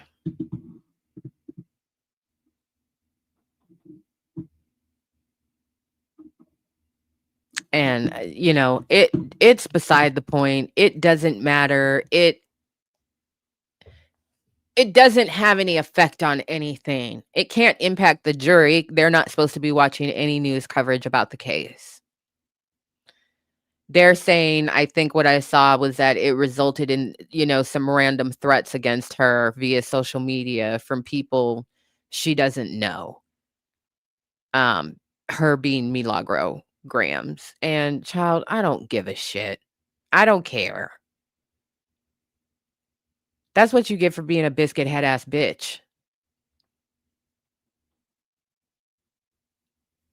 But yeah, I just want a decision in the case. I want it to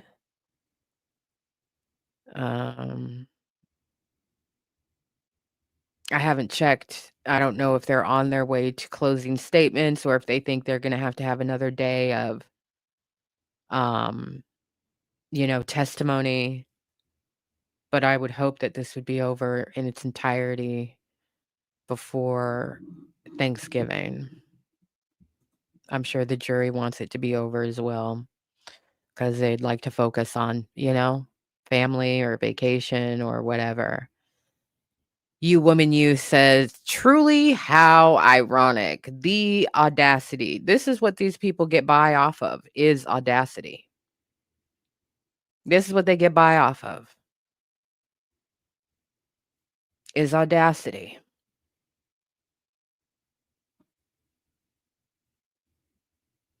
Mm, mm, mm. So, okay, before I go, I'm going to tell you all about a decision that I made over the weekend because I had a light bulb moment. I was scrolling on something and came across this woman who fosters cats, right? And I followed the journey of one of her cats from coming into her home with her other pets and then 2 months later being adopted. And being in one room for about a month acclimating to, you know, the surroundings, routine, um, people, the other animals, and all of that. And then I had this light bulb moment of, I need to just bring Oscar into the house. I have a room where I can accomplish this. So, probably after Thanksgiving weekend, either the first week or the first full weekend in December, I'm gonna bring Oscar in. He's gonna have his own little space. I have a bathroom that I don't use, and I'm gonna put him in there with all of his things, including his heated house. Everything that he has outside, I'm gonna bring inside. I've already have from Miss Kitty when she passed away. I still have her litter box, which has just been, you know, obviously cleaned out like thoroughly. Took it outside, hosed it down. It's basically like new, and it's just been sitting in the back of the closet. Um So yeah, I'm just thinking to myself like, well, I probably got to get him another bed so that he has a bed in the open and not just his little apartment. But I'm gonna bring his apartment inside into that bathroom, plug it in. Like it's gonna be the exact same setup that he has outside. I'm gonna bring it inside, and that's where he's gonna be for December.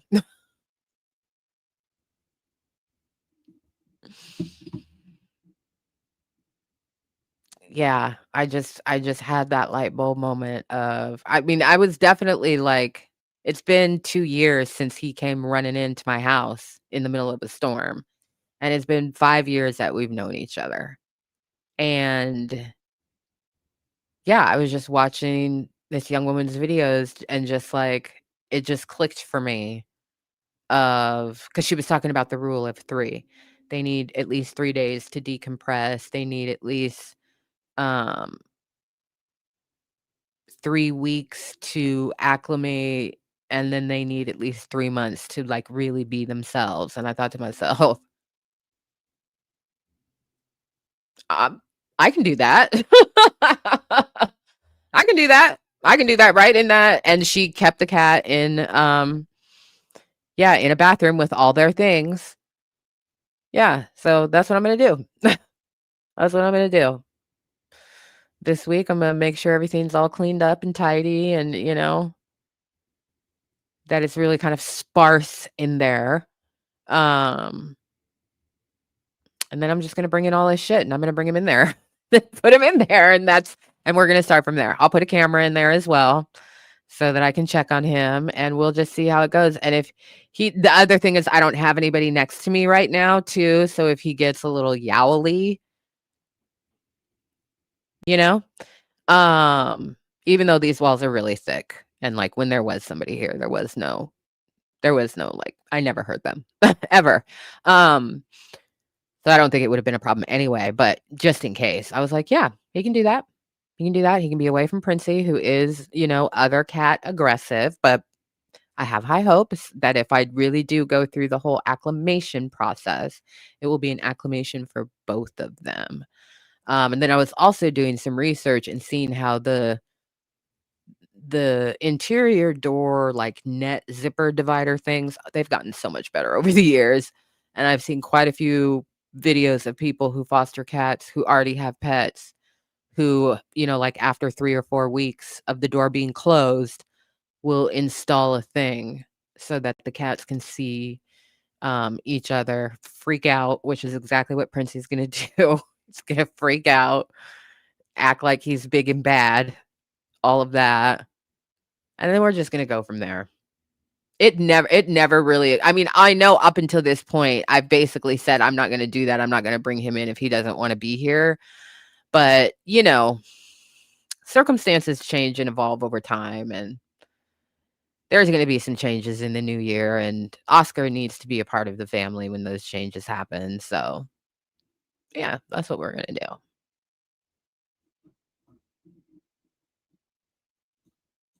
We gonna bring that boy inside. No fucking rats allowed. No rats allowed.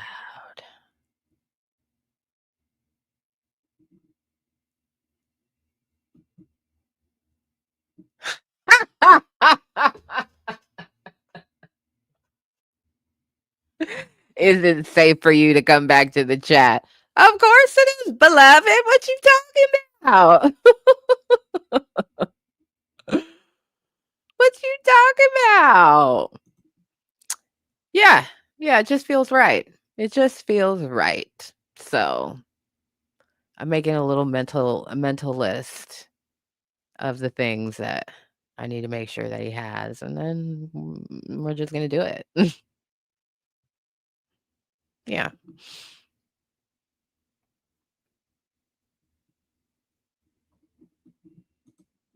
Jelly Bean Johnson.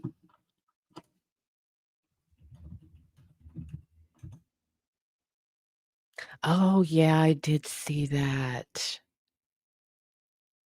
Yeah. RIP Jelly Bean Johnson. Yeah.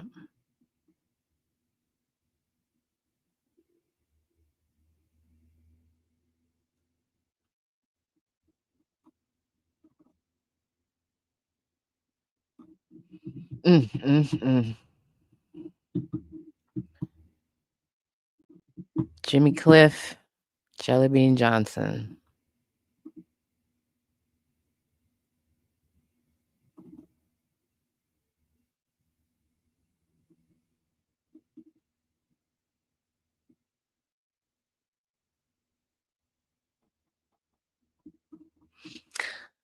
Well, guys, I think that's about it for now. I'll be keeping my eyes on all of the things to the best of my ability. I'm glad this is over, but I'm also kind of sad. I'm kind of sad it's over and I'm not going to get all of the decisions. Boo hoo. Boo hoo hoo hoo.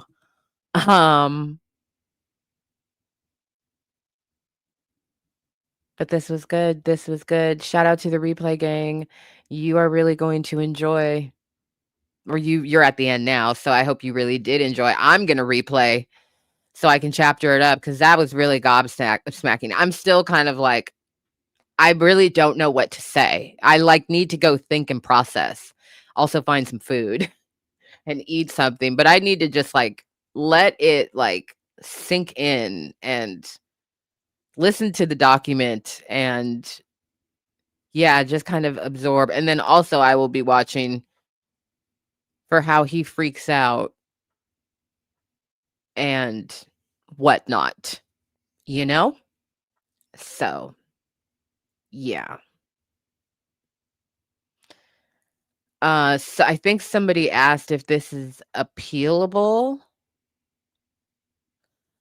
I think so. I think it is. And could the government, so if it is, will the government appeal? Sure, they could. Sure. I mean, I don't even fucking know. I don't care. Honestly, I don't care. This case was DOA from the gate. And it's DOA unless it is revived by a higher court. But there's no validity to the charges against James Comey. None. None whatsoever. And, if they try and push forward like it's justified, the only thing that they are doing is undermining their own credibility. I actually watched some very popular MAGA podcasters, like deep MAGA, not like Joe Rogan, like deep MAGA podcasters who are,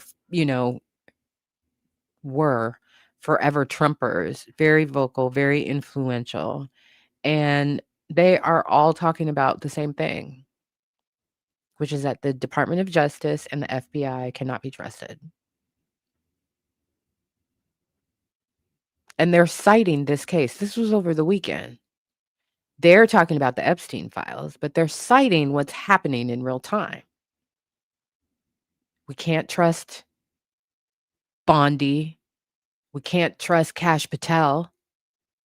These people are fucking corrupt. They've been lying to us about the files since January. So if they continue to push it, they're just really going to piss off their base.